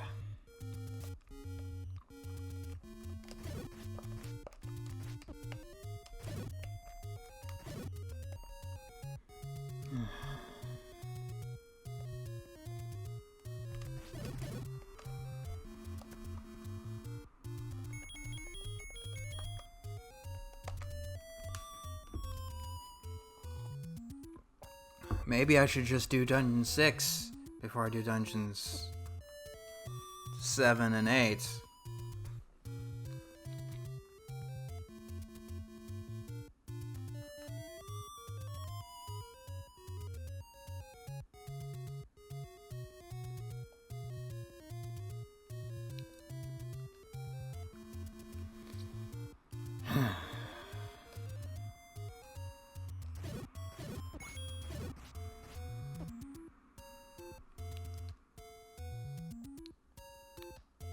You know what?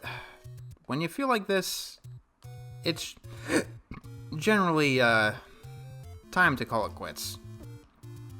So let's save the game.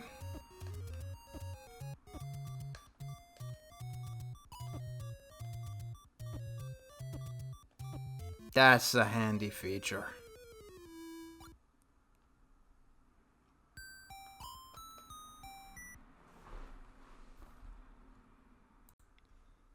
Huh. I only died 5 times. I thought it was a lot more than that. Alright, let's finish this off.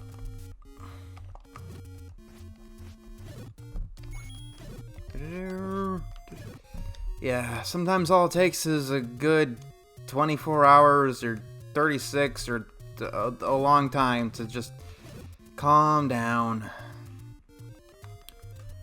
We're almost done. I got 3 dungeons to go. 4, technically.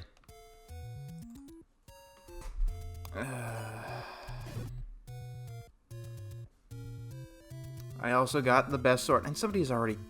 I'll be right back. Alright, we're back in action. So my plan this time around is to not die, go to Dungeon 6. If I remember, it's the only one I didn't really try to make any progress in.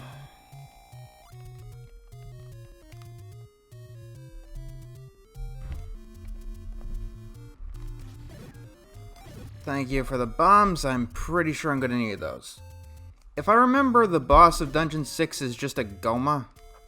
So there's like nothing in there that's going to be able to kill me. I don't think the recorder is going to work because I didn't go into the dungeon, so let's go there. And yes, now I have the power bracelet. I can teleport. I never use it because I don't know where the...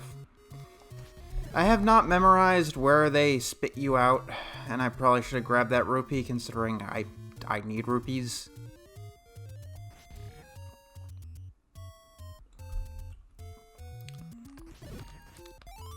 Every Zelda game I play with their version of fairies.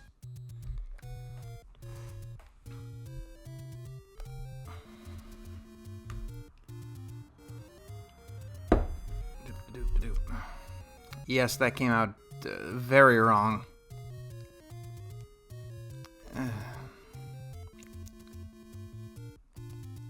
To be honest, I just want to be done with this game.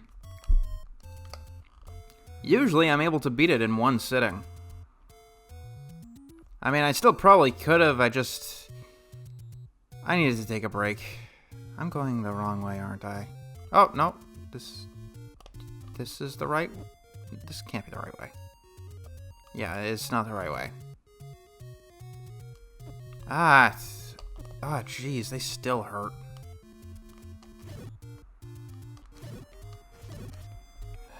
Centaurs, man. Incredibly deadly.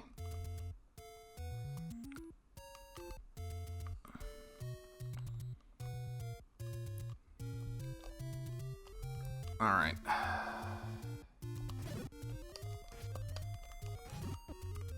Oh my god. Everything.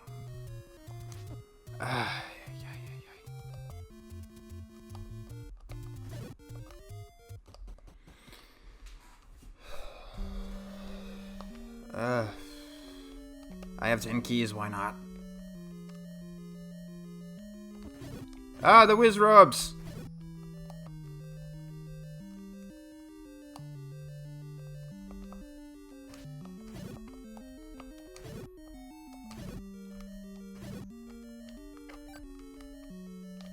So I guess my mission right now is to try and get my health back.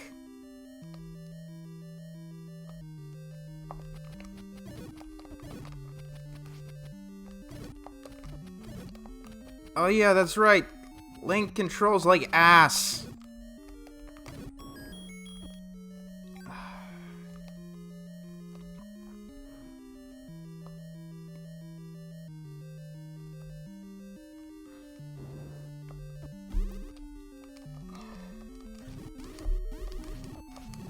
Oh yes, bubbles are also the bane of my... Oh my... What the hell? Wow.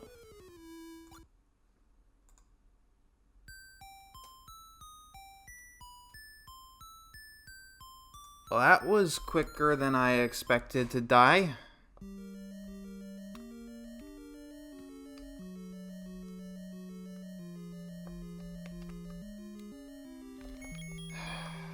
Seriously, why the fuck doesn't it fill your health when you die? Like, for all it's worth, this does have Zelda 2's death mechanic. Because if you die, if you want to stand a chance, you have to leave the dungeon and then go to the Great Fairy.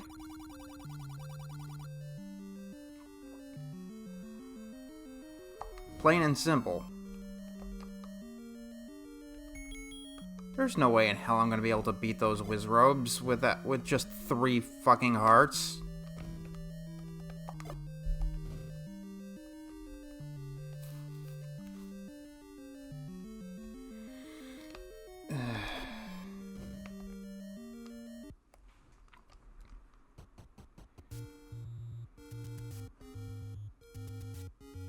Okay, the centaurs are still gone.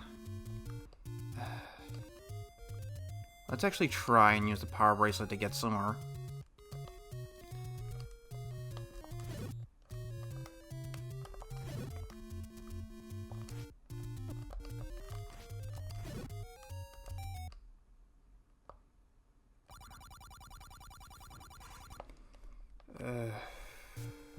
Actually, I think this is exactly where I want to be.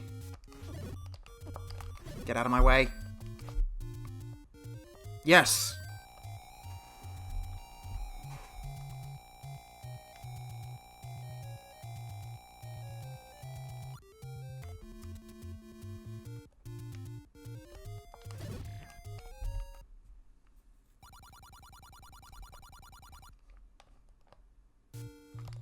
This is not the right...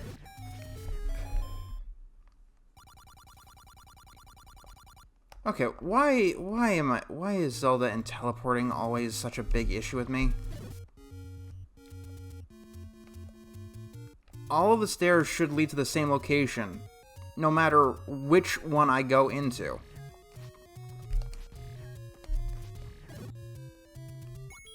It shouldn't randomize depending on where in the world I went into it.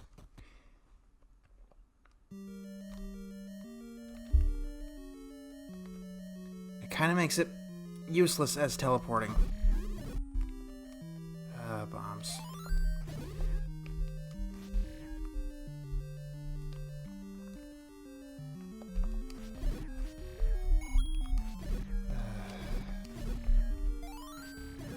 Also, if I can get some money, that would be nice.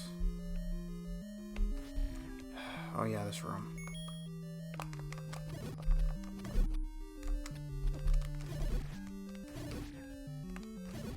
Go, go, go.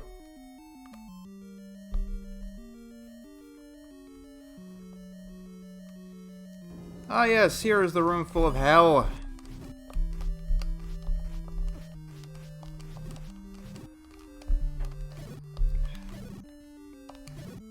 The yellow Wizrobes aren't a problem at all.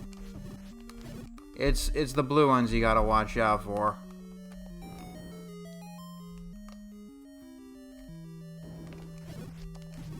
Oh, thank you. And fuck you. Fuck you. And most of all, fuck you.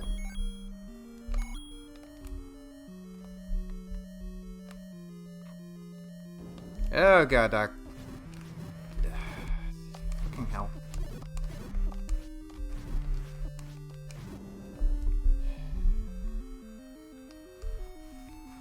That's what I love about NES games, how often they reuse the same things over and over again.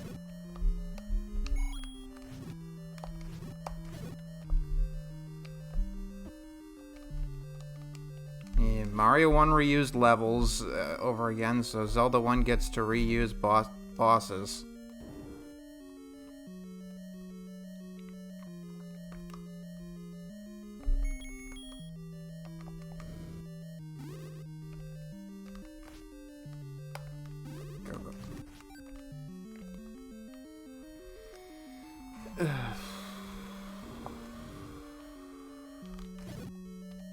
Oh yeah, I can kill these guys without them becoming bats now.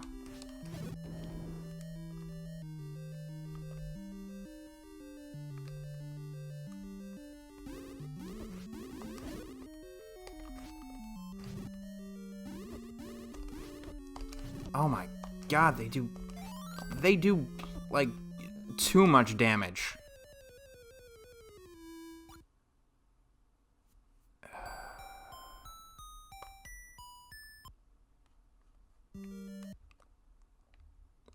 Like, I legit believe they are unbalanced. I'm wearing the fucking magic armor. Good god, I can only imagine the hell without it.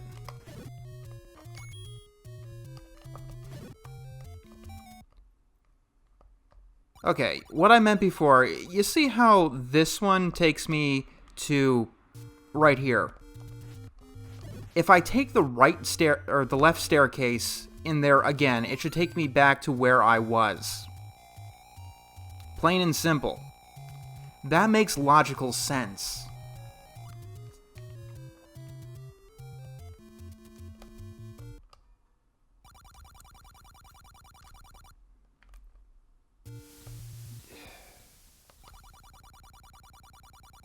Take any road you want. But no, like, the entire layout is different. Like, the entire layout. Depending on which one you went in.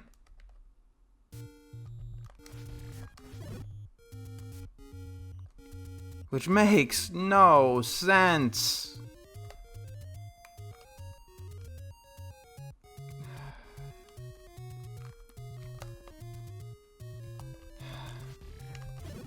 Yes, I am complaining about this game a lot. I understand why it's important. The Legend of Zelda is one of my favorite franchises of all time. But let's take a look at this another way. This game is a perfect demonstration at how far, not just this franchise has come, but video games in general. When this was once upon a time one of the greatest video games ever made. Once Upon a Time was once the greatest video game ever made, is now pretty much unplayable. I mean, it's definitely more playable than a lot of other NES games, but between you and me, I think the console is very overrated.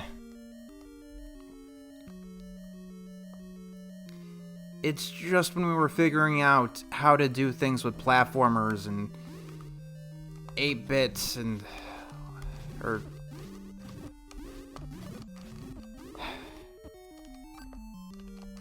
It's when we were really starting to get into our own when it came to video games.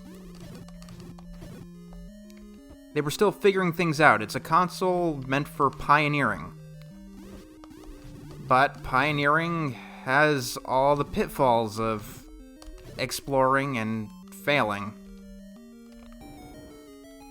It wasn't until the Super Nintendo where they really knew what they were doing.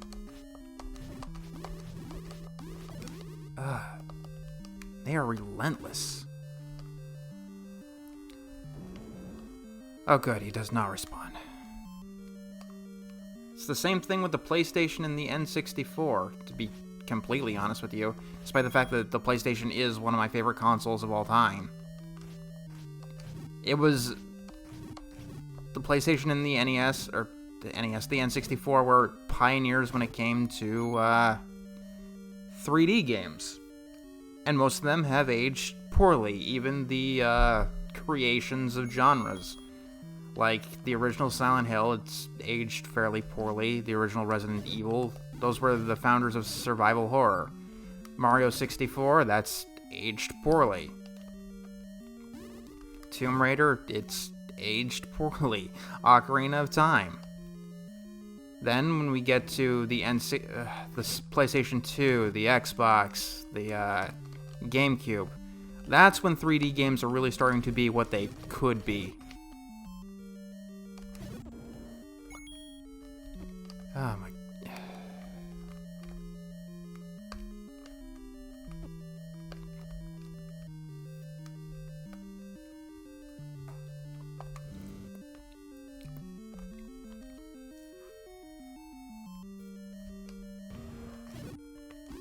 Oh, thank God, I am close to the end here.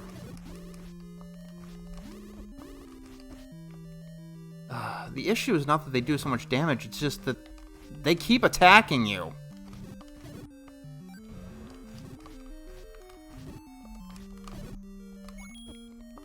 The likes aren't a problem. I think they're supposed to eat your shield. They don't. I mean, I think if you buy a shield, they'll eat that, even though I've never noticed a difference between the starting shield and the shield that you buy.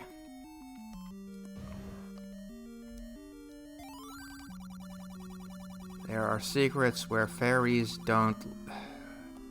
Thank you.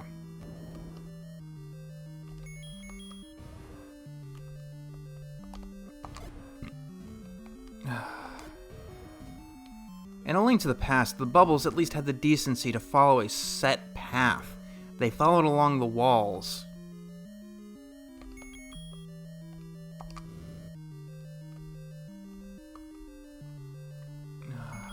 Please work. I don't want to go back that way. No. Is there anything fun in here? No, there is... Actually, there might be the item. Not that any other item in the game is useful or important. I mean, the magic wand is nice, I guess, but you don't need it.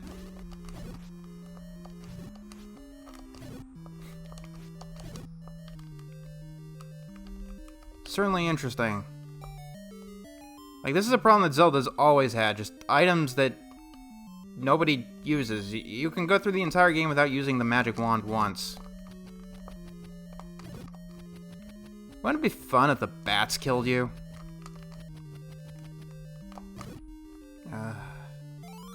Actually, I think it's good against Wizrobes. And since we have the book, yay, I can...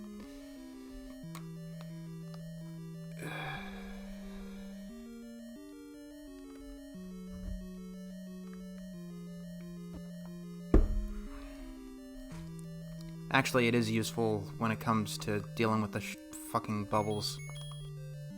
Oh yeah, you can't go up or down on the D-pad when selecting your items.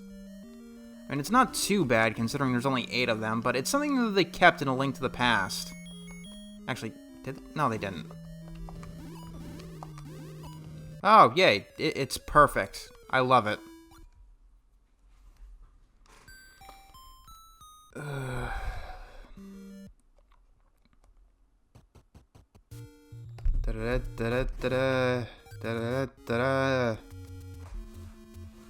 This is fun.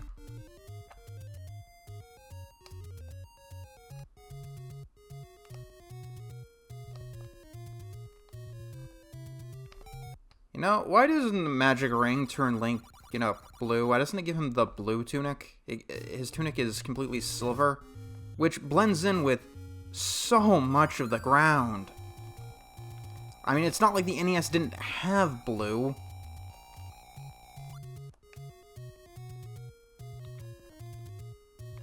I can, like, when he's going up or down, it's, like, hard to see him. Alright, let me guess. This one? Yay! Why?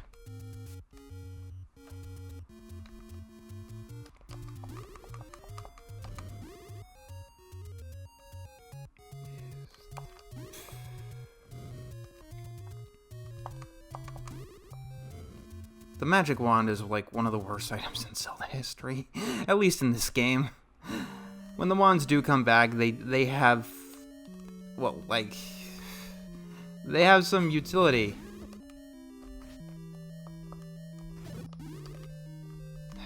But no, like, the candle is more useful here.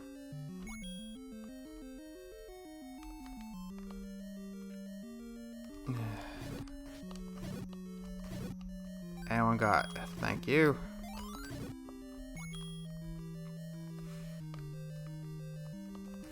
Gotta go through this room a million fucking times.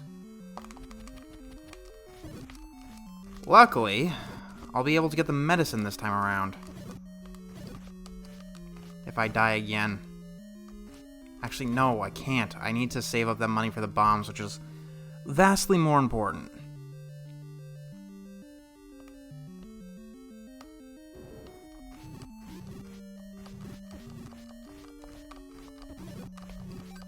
Also, to recap, I am still not much of a fan of having limited items and just finding ways to make them larger, like bigger quivers, bigger bomb bags, whatever. I think it's just arbitrary.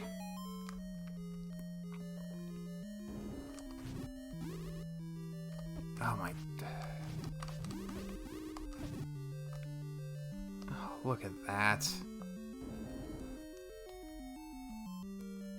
I'm dead again. Yeah, I have to get that medicine.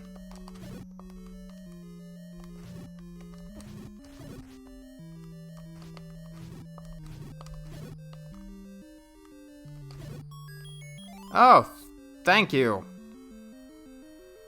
Wait, what? This... Okay, let me...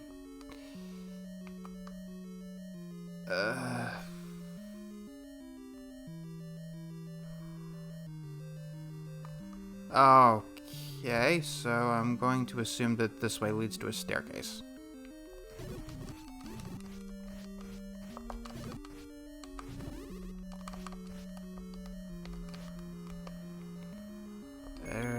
Candle.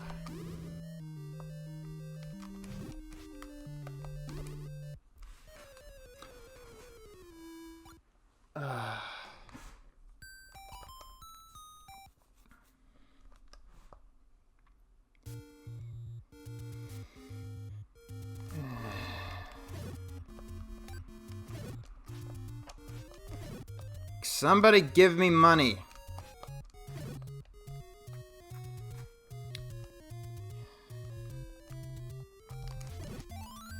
If I don't get some cash, I am going to be the most terrifying thing in Hyrule.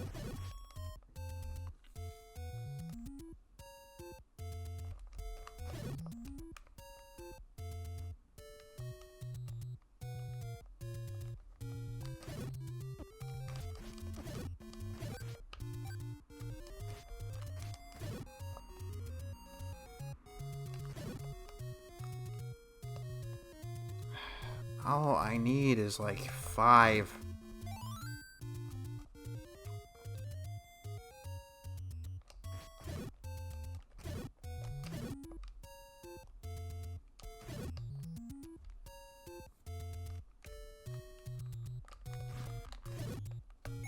Thank you. That is exactly what I needed.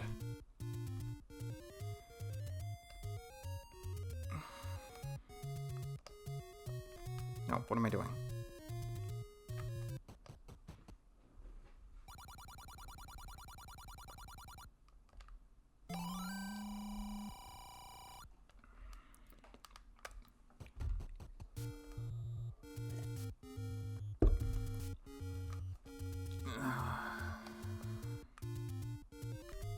Alright, now I feel like I can get past the Wizrub's forces. Yeah, I know I'm late into the game, but...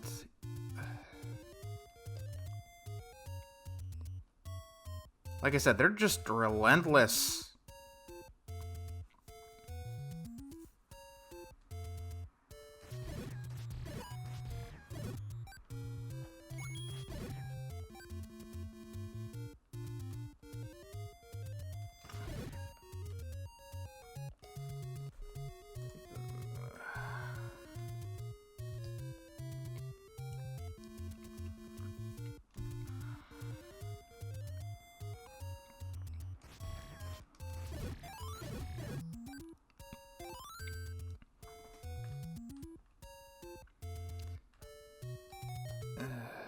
I probably could have used the recorder. Actually, no, it would probably take me to Dungeon 7.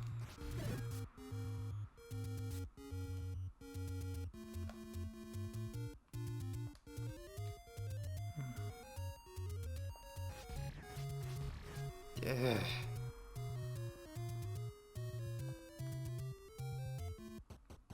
The P-hats are just, like, annoying. I've said that quite a lot throughout this playthrough, I think.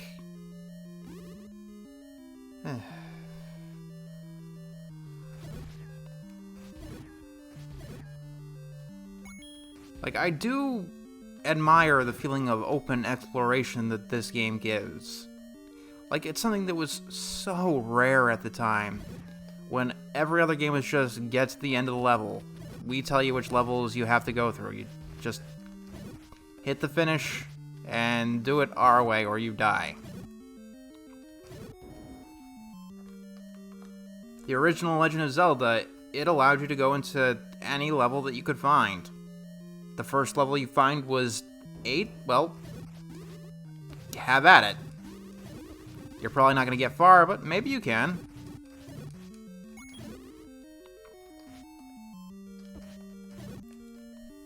And honestly, I do like that. Like, one of the golden rules of Zelda that I'd want is that you'd be allowed to tackle all of the dungeons in any order that you want, with the exception of the last one. Leave the last one for last. That's understandable.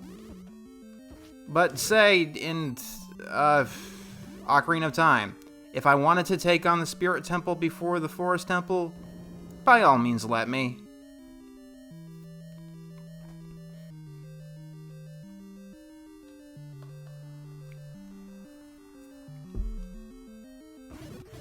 Just go. Oh, no, don't need bombs. Just go.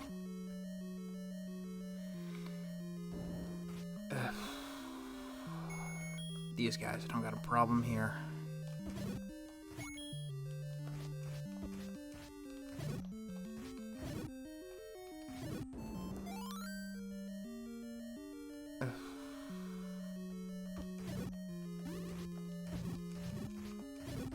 I think maybe the bigger shield does reflect of these guys' attacks. Oh, goddammit, bubbles. This is my favorite Zelda song, by the way.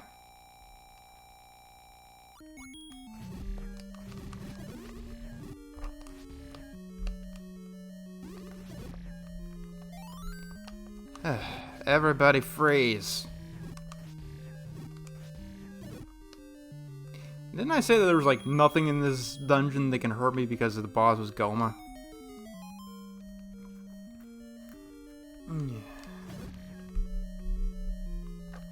Honestly, it's weird how straightforward this one is.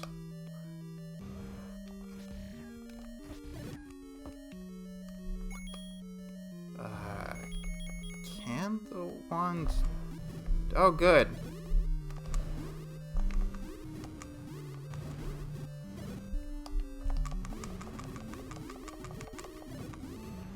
I mean, it has some utility, I guess.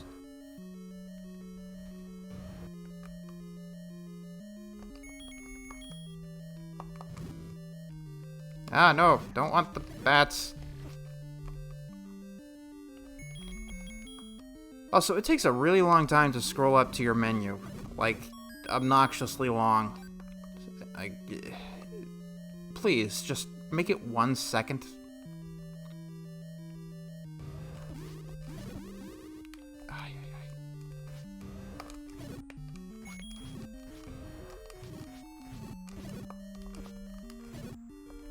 Okay, just for funsies, what's in here?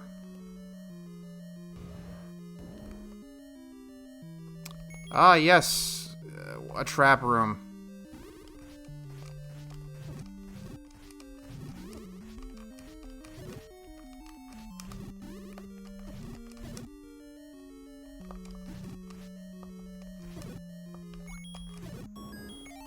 Oh, bombs. Nice.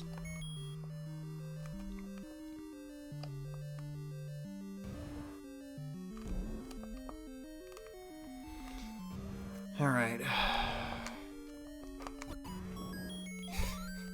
You call that a boss? Seriously, thank you for being merciful for once.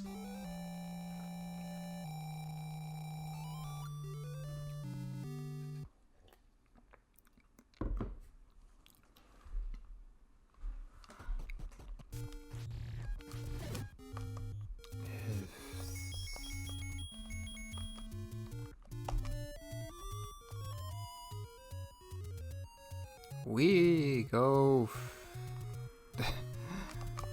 I love it! The recorder, it takes you to the dungeon that you are at. No.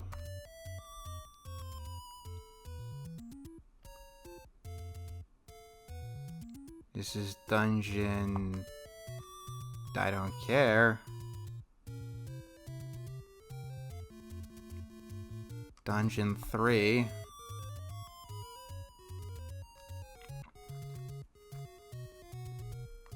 Dungeon 4. I'm surprised I'm able to tell these apart by how blah they all look. It's Dungeon 5.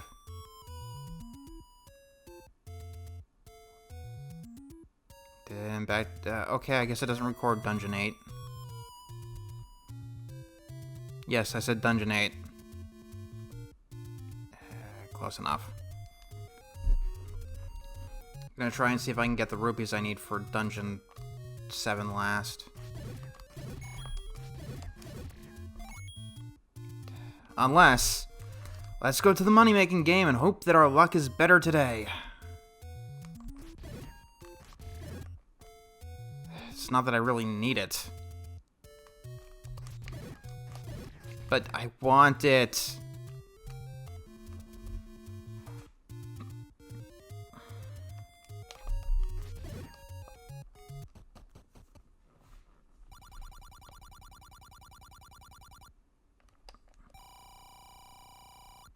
Okay. Come on. Lucky, lucky, lucky.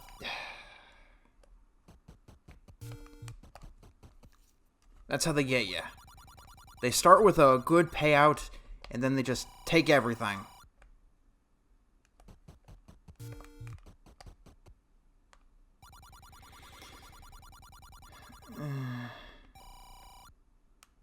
And sometimes they give you a little bit of a lure to make you stay a little bit. Come on.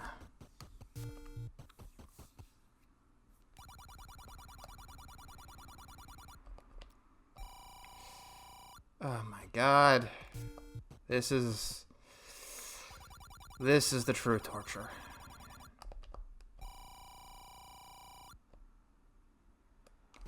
Don't risk it. I can get 5 by the time we go there. Looks like we're getting those upgraded bombs. Let's go.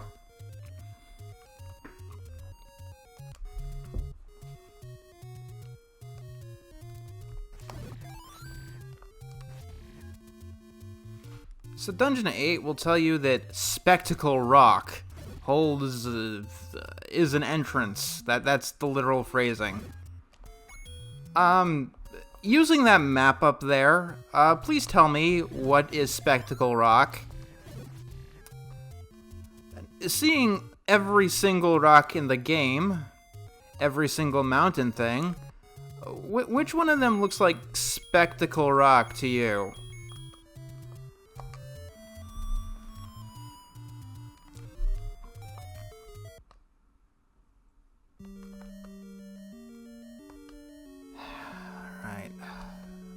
Let's see.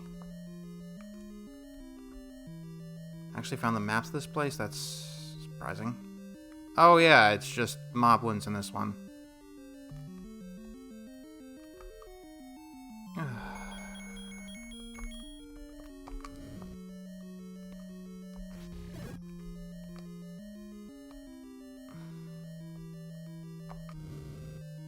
And Stalfos. Why though?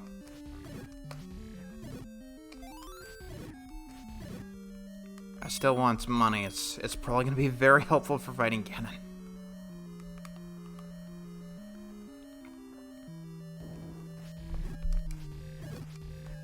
Oh wait, I have the magic wand now.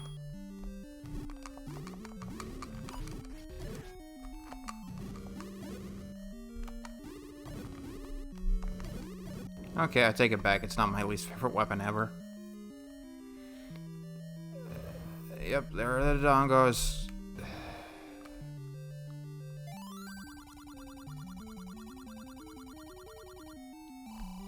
Oh, perfect. 4 more bombs.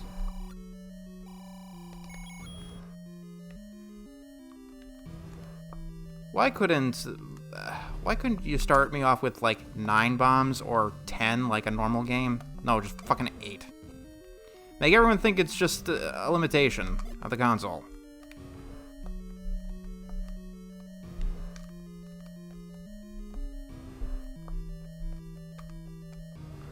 Oh, come.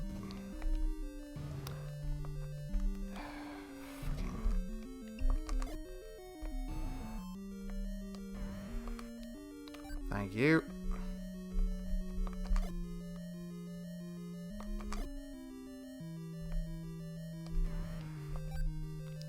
Why do none of these guys give me bombs?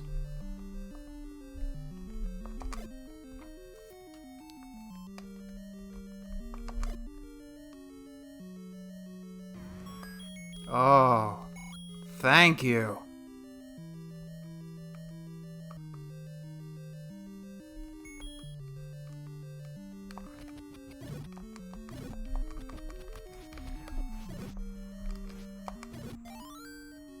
Those were bombs, weren't they?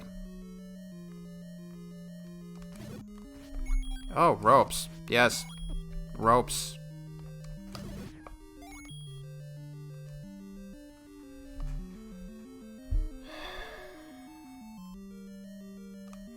Okay, only one way to go.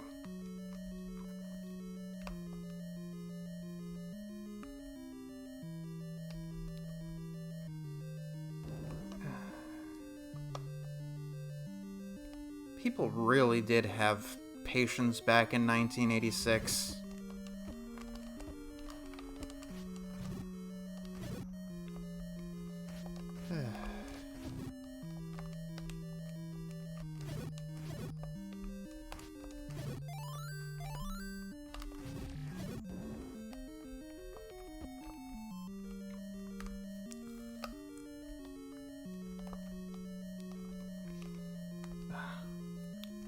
Once again, I definitely don't think this is a bad game. I mean, for the time, it's a masterpiece. For the time. But games you must play, like... It's very hard to justify games that are extremely important, and yes, this was extremely important. But games that, like, there's not much reason to play nowadays.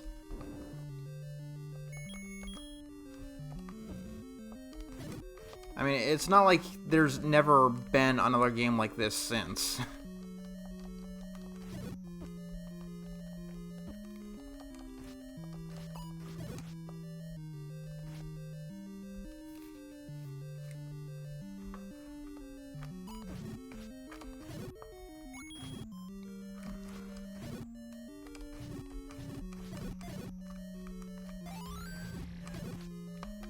Oh, hey.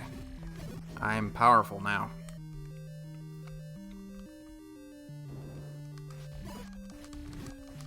Why couldn't I get through this dungeon before?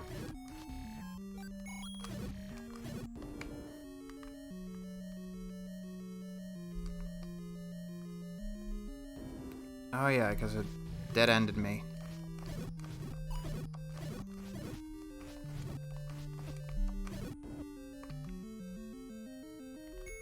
Alright, so either... Nope. How about here? Nope.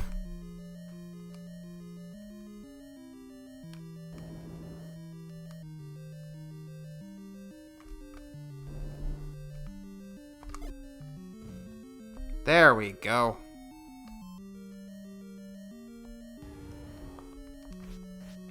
Didn't they say the secret is in the nose or something at some point? In some other dungeon? You know what would be nice? A hint that says the secret is in the eye.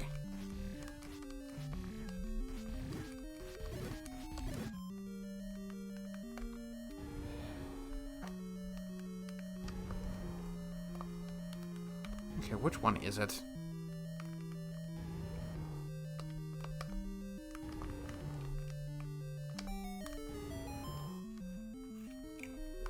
Oh, this is just a item? Okay.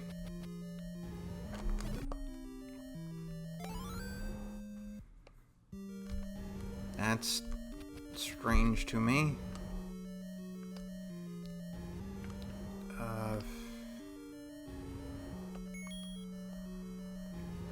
Can I just go straight to the boss? Okay, I can. No, this isn't the boss. The boss is down.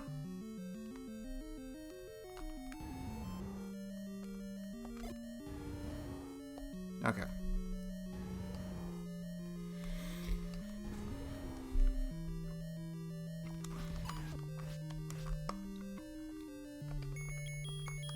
One thing I am happy is that there's no magic meter in this game, so you can just fucking spam this thing. Okay, I changed my mind. The magic wand is awesome. Useless against Wizrobes, but did you? I guess fighting fire with fire does have some benefits.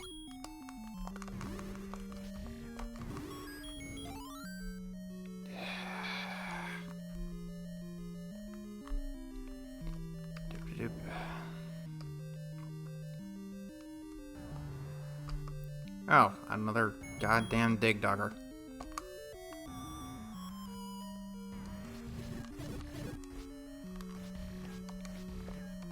You know, like... I get why a lot of NES games repeat themselves so much. There's only so much you can fit into a 40 KB cart. But here's the thing. They had so much space left over in this game that they were able to fit in the entire second quest. The second quest exists because the first quest only filled in half the cart.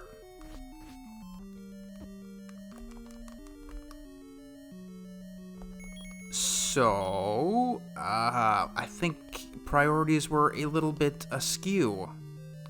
I would so much rather have a wider variety in enemies and bosses than, a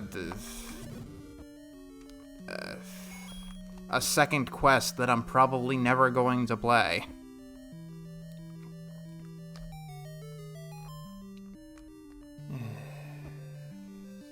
Bubbles. I don't know why Bubbles from the original Legend of Zelda don't make more most annoying enemy lists.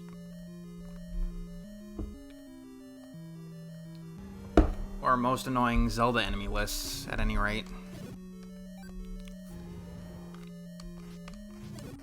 Who's the boss here again? I think another type of Aquamentus. Whatever it is, gonna die.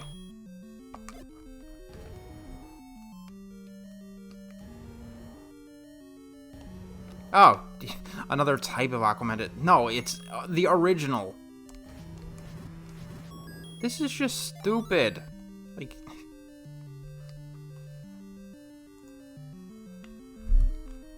the first dungeon's boss at the end of level 7. Like, why? Especially when there are other Aquamentuses that have more heads. You couldn't have just given the guy a fifth head.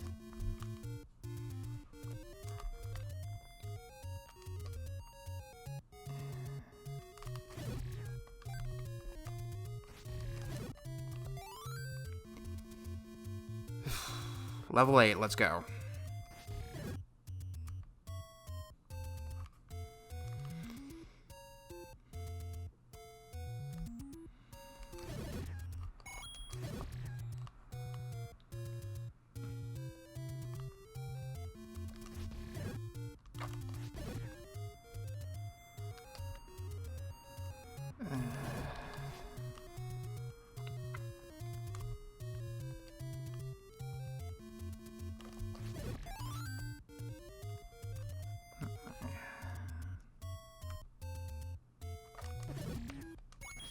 So, I mean, here's a question. Am I ever going to play this game again after this? Because, like I said, other games that I did appreciate that I probably wouldn't play again, like Quake 3 Arena, for instance. I probably will play this game again in the future. Like, when I'm talking about what I'm experiencing, it kind of reinforces my emotions. I don't know if that makes any kind of sense. But if I verbalize "this annoys me" it's more obvious and more noticeable to myself. I can tolerate a lot more when I'm not talking. I don't know if this applies to, if this is a thing for anyone else in the entire world, but it is a thing for me. Alright. And, like, I'm probably going to play this again because it's the first in a series I like. If I ever want to, marathon the whole series, I'm going to have to play this one, right?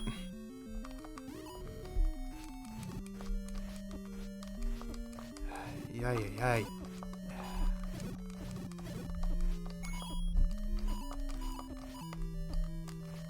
Ah, Jesus. Dark nuts.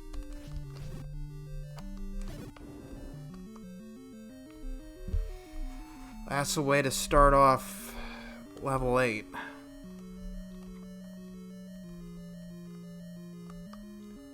Also, if you're wondering, the red candle can just candle infinitely. It's, honestly, it is only useful if you're looking for secrets above ground.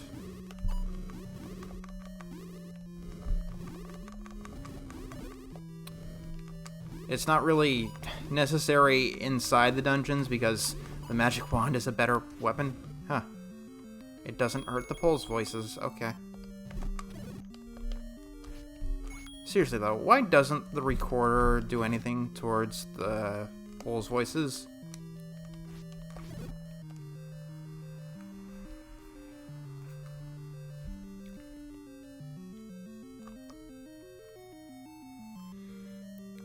Alright, let's give it a go.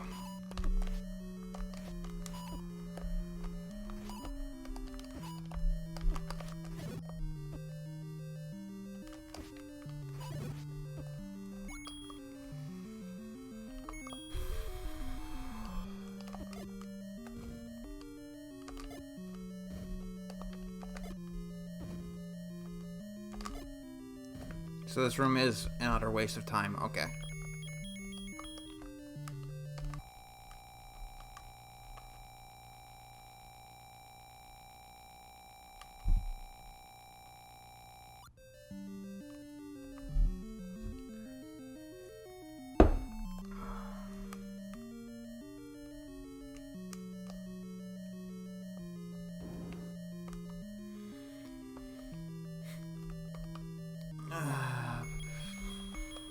The map would actually probably be useful here.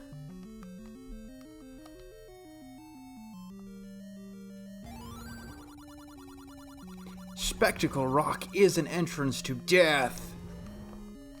Thank you, kind sir. Now, can you please tell me, what the fuck is Spectacle Rock?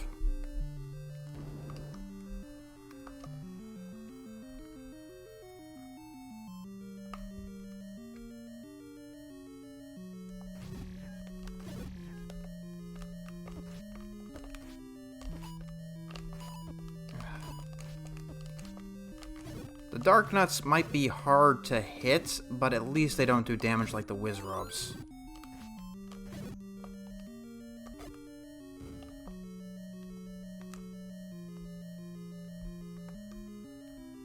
Okay, this is the way to go. Oh, yep. Fucking hell.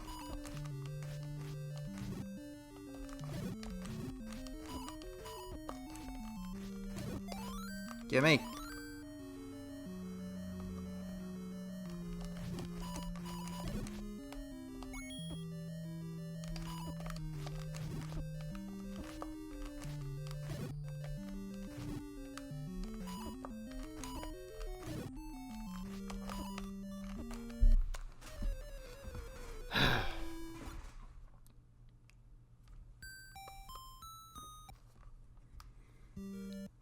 Luckily, we're not far from a fairy's fountain, if I recall correctly.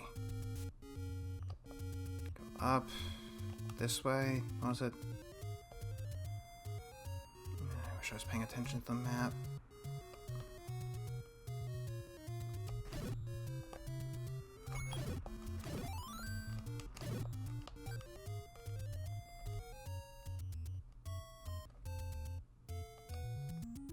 This is Dungeon 2.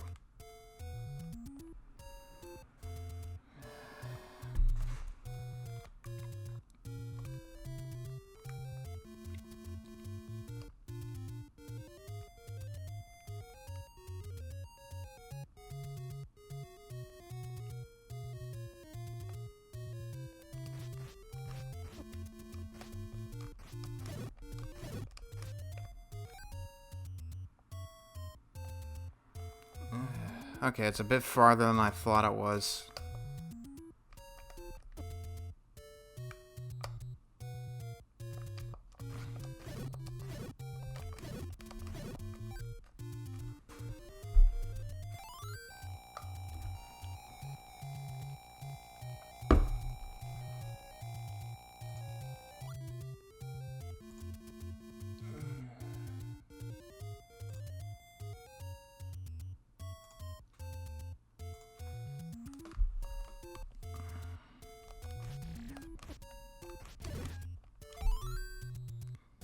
It do.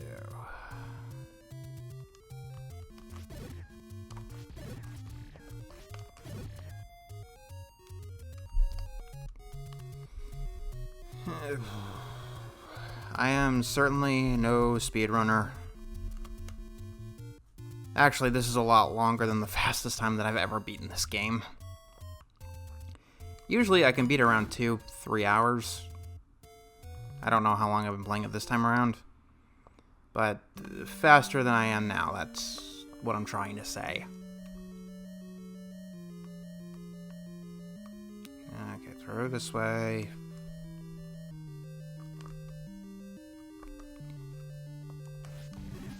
Yay, slow down. Oh, no, wrong way, Link.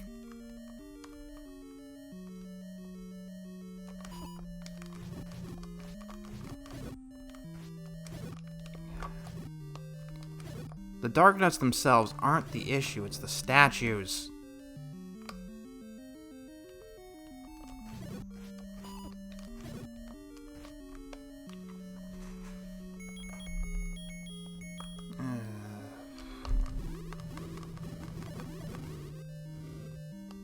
Thank you, Gibdo.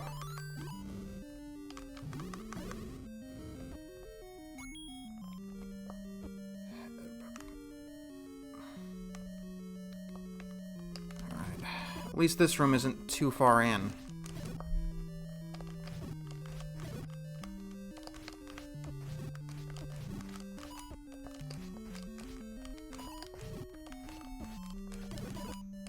Kill it, kill it, kill it. Thank you. Go, go, go.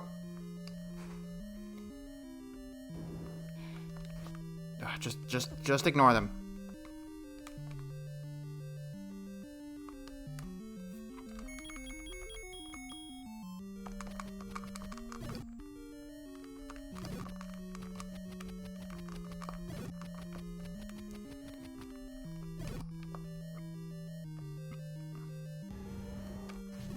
Those voices. That's something I can handle, at least. Although there's a lot of them.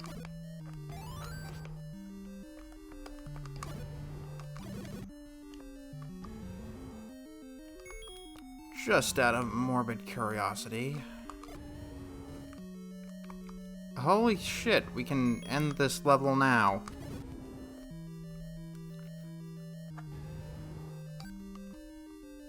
You know what? Good. Let's do it.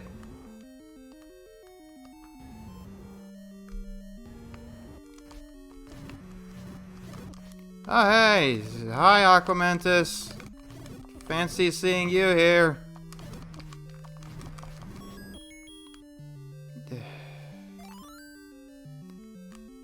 This game only has 3 fucking boss types.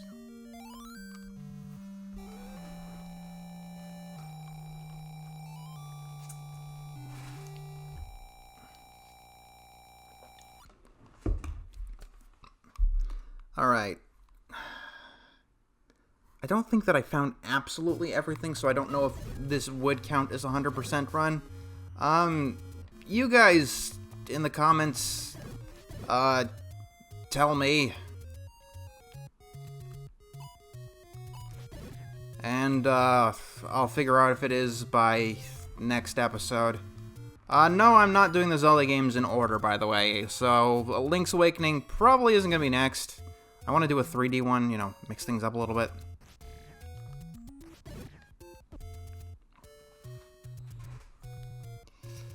Honestly, like, I'm thinking either Wind Waker or Twilight Princess.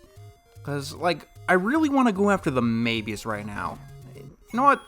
Fuck it, Twilight Princess. Because I want to see if my memory is accurate in that game. Some people say it's the best Zelda game ever made, and it's, like, objectively the best, like, the finest use of the formula. Other people just say it's a shitty rehash of Ocarina of Time. And I want to gauge. I want to see where it lands. Thank you.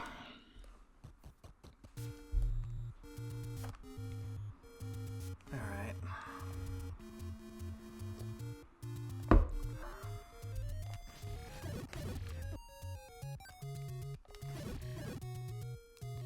Now we can go get the medicine. And we can go to Death Mountain and fucking end it.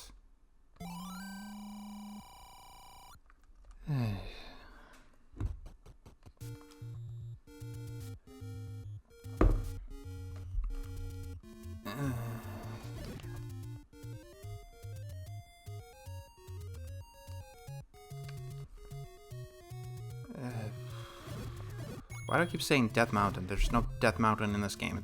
Well, there is, but a Spectacle Rock.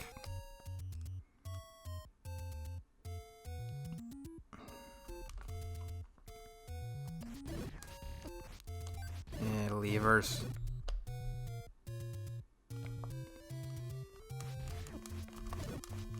Go away, all of you. All of you.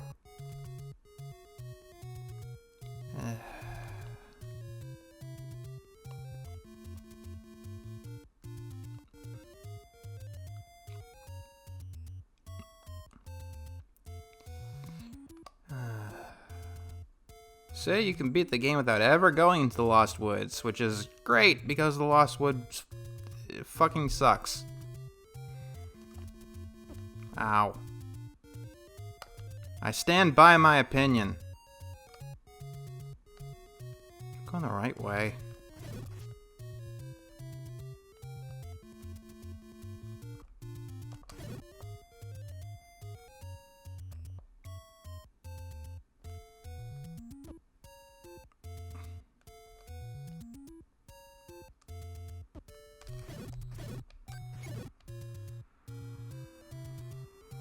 No, I don't think we are. Oh well. I want to find out what's here. Nothing. That's lame.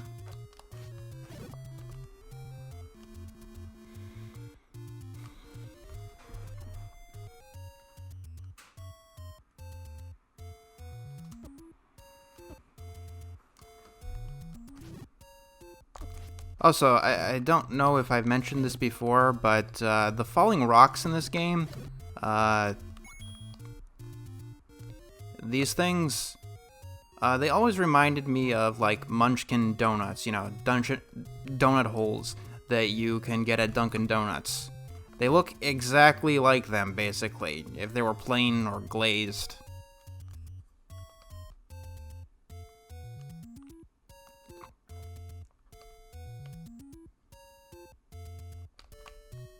And so we'd always call, me and my family would always call them donuts.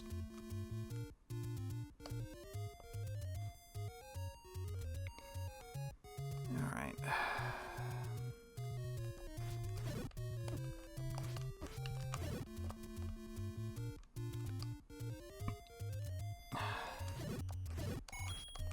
So apparently this is supposed to be a Spectacle Rock. You see the sign that, right?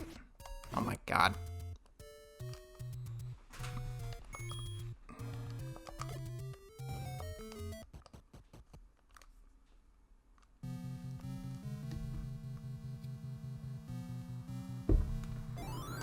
Let's go.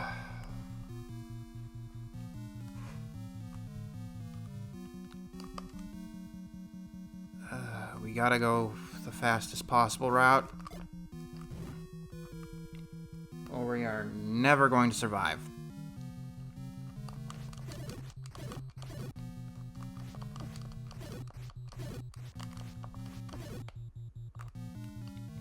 Go, go, go.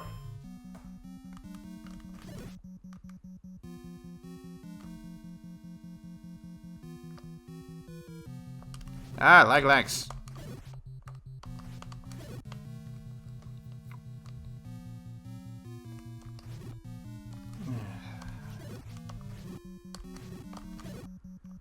Legs to me look like sea sponges. Ah! Nope, wrong item. Go, go, go. Go, go, go.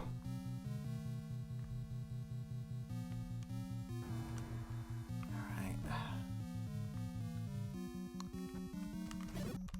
Oh, the Hershey Kisses. I have no... Why are they in level 9? the most pathetic enemy in the... Thank you.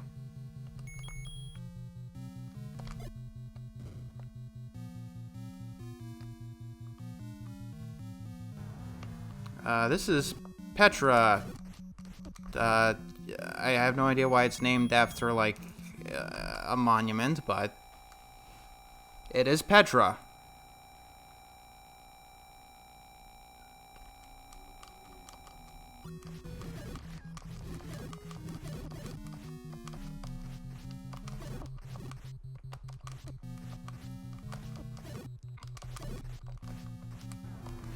It's a fucking mosquito, that's what it is. Yay, the fucking map. Now that is really necessary. And let's be honest here, the map's not very helpful in this game. Considering, like, sometimes there are rooms outside of it.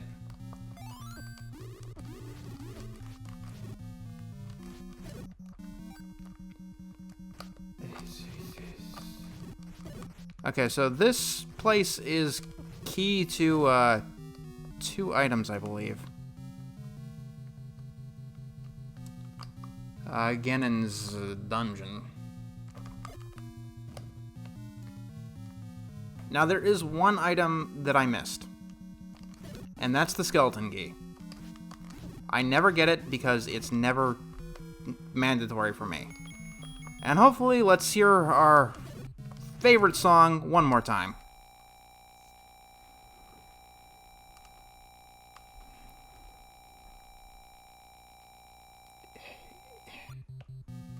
Isn't it beautiful? It's up there with, like, Clocktown, Wind Waker's opening song, Midna's Lament.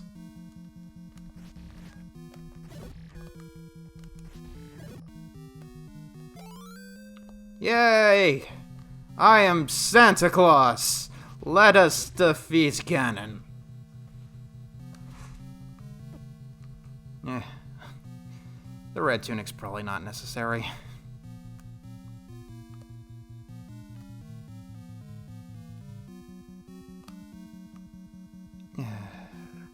What is necessary is the Silver Era, which game doesn't really tell you about.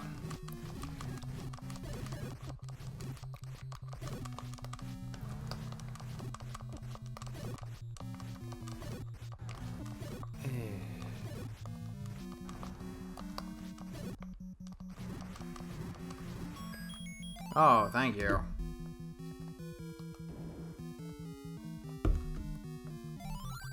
Go to the next room. Why even put a guy in the game that says that?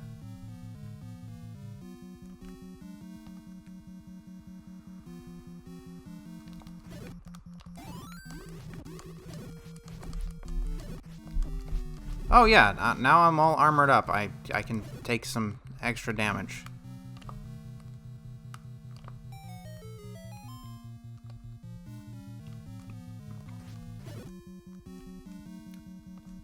Also, some people have gotten all the way up to Ganon without the sword, which is something I am never going to do. That would be this game's self-imposed challenge for absolute sure. But it's not something that I really have much interest in doing.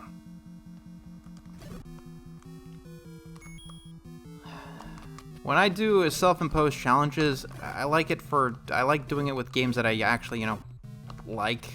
Games that I play over and over again. I mean, I don't dislike this game, but if I want to play a Zelda game, like even a 2D Zelda game, this is nowhere near my first choice.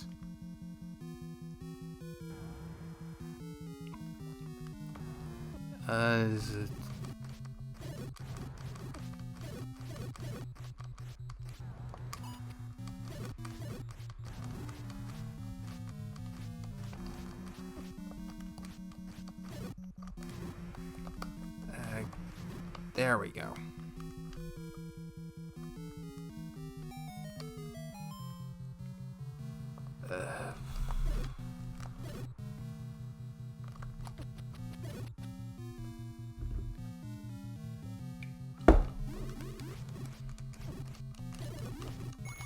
Oh, Wiz Rose, what's the matter? You can't hurt me through my Santa Claus outfit? You can't, can you?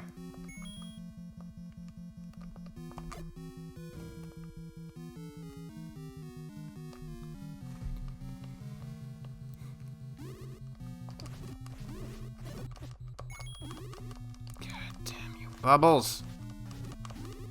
This would be the worst room to die in.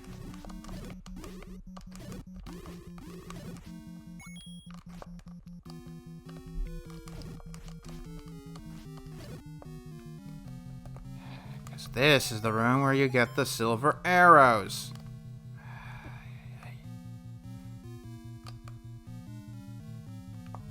Ah! Why do I keep doing that?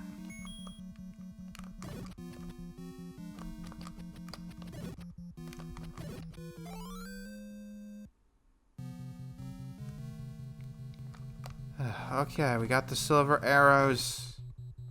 Let's go kick Ganon's ass.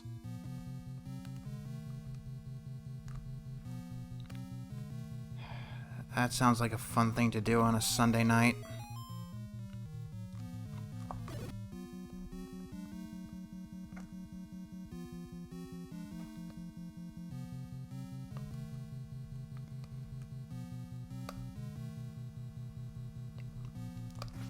Likes. Somebody here had better give me some hearts. Ah! I said give me hearts, not take them away.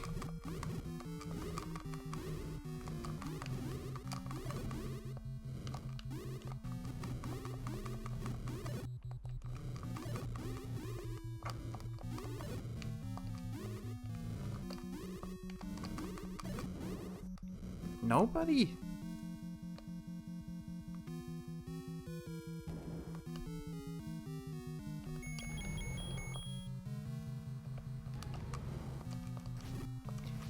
I love how Ganon makes the same dragon roaring noise that the dragons do.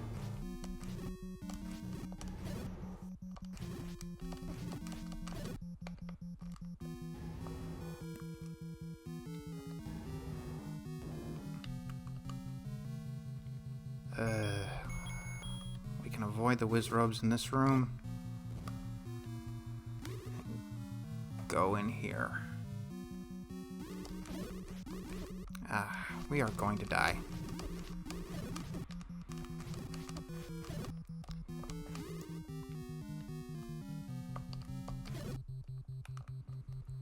I am not beating Ganon like this. There is no... yeah. There's no way in hell.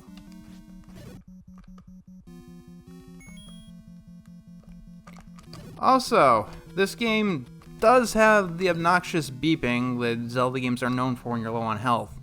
But it takes a while to actually get there this time around.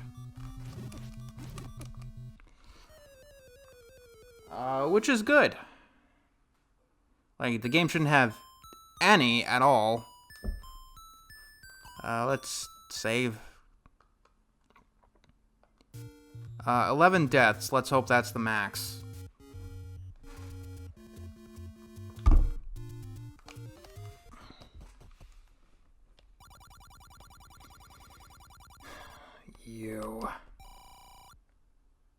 You better give me exactly what I want.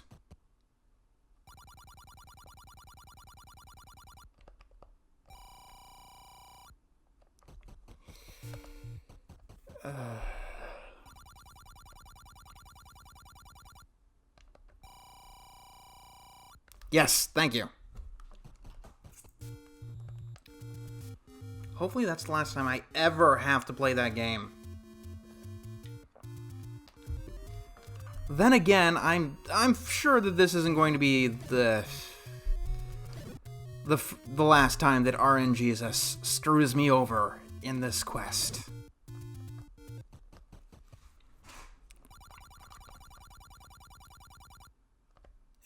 I will take this, and I will leave you.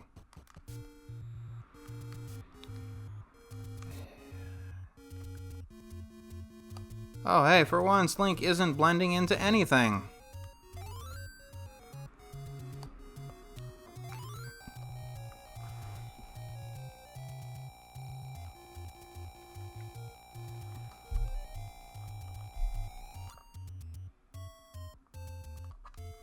Also, yes, the fairies look very weird in this game.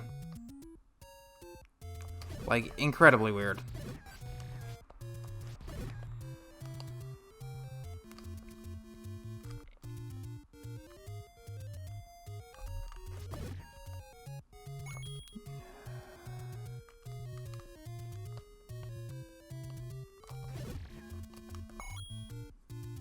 Yeah, I'm still collecting rupees, you know, just in case. I mean, technically, I have that amount of hearts times 3.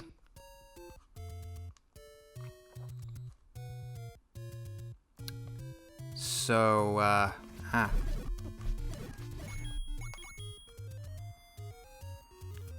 we should be good.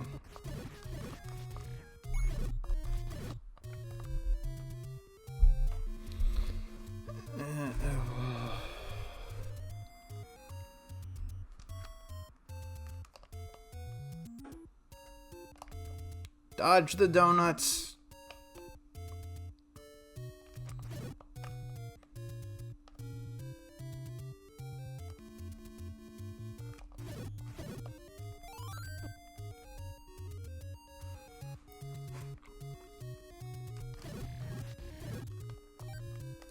Okay.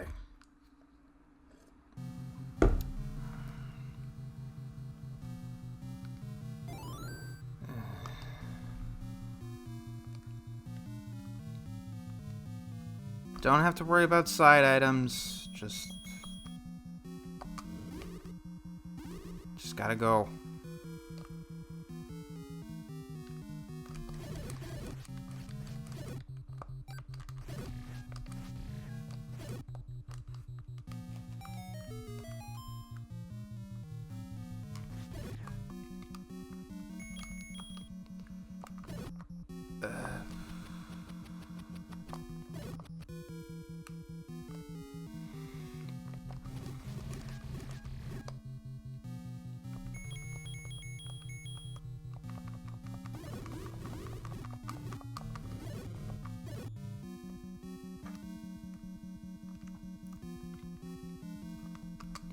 Goodbye, likes. Die. Ah. Oh no! Fire burns! How could I have forgotten? Also, I don't know why, but the magic wand doesn't light... Oh, it does light up a room. Okay.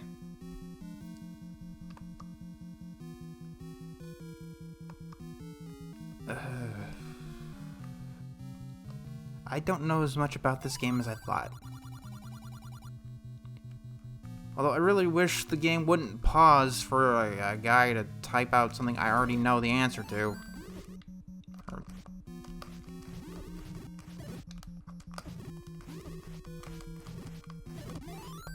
Oh, yes. Give me. Hee. Full health after one whiz robe encounter.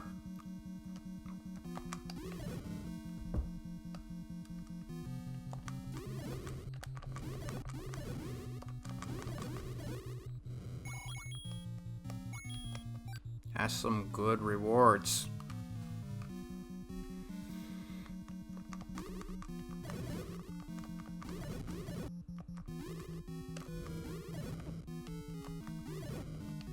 Okay, my own fire isn't hurting me at all.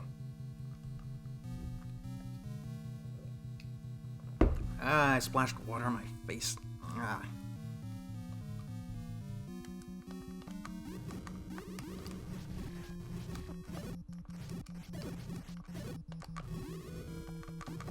Go away! All of you! Why don't the likes in this room drop anything?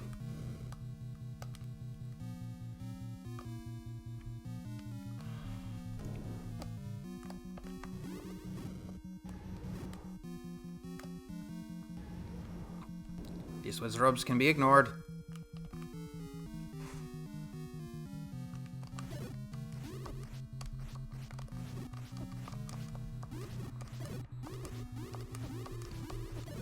Ay.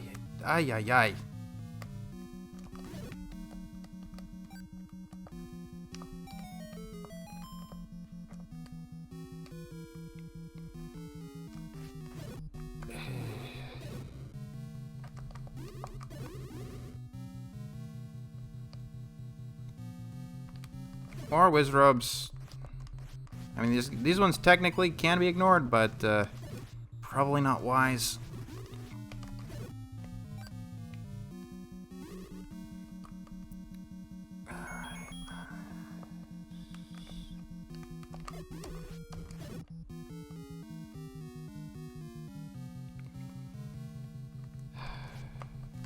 We're almost there, don't worry.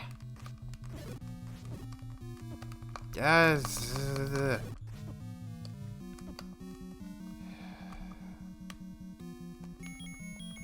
Bubbles, man. I really wish the wand took them out.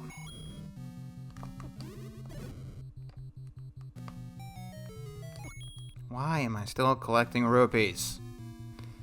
Honestly, it's probably just a tick.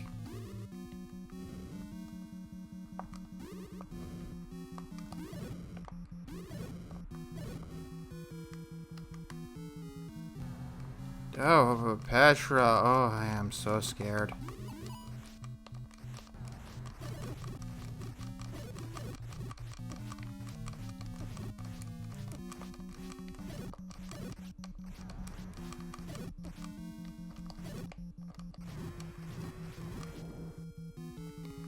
And we go this way.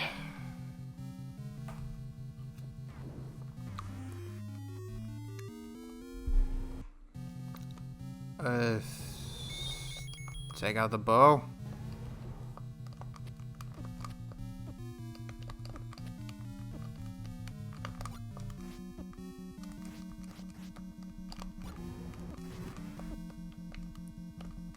Nope. Mike wants to take a swig of the potion.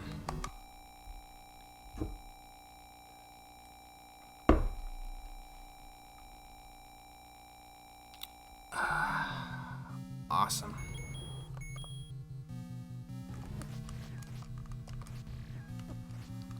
Ay, fucking hell. Gotta be invisible, don't you?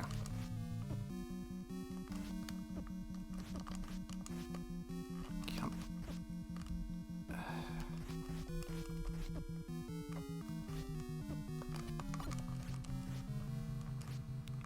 I don't have many arrows. I have to...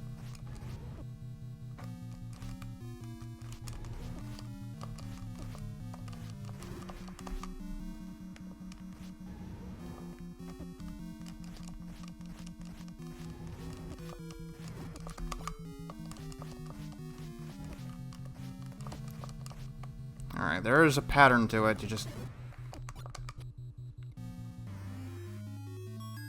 We did it! Yay! How about one more, for old time's sake? I just gotta hear that old time song one last time.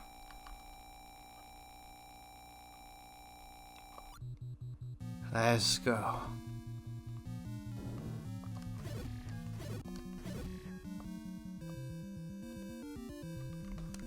And that's The Legends of Zelda on NES. Thanks, Link. You're the hero of Hyrule. I thought I was the hero of time.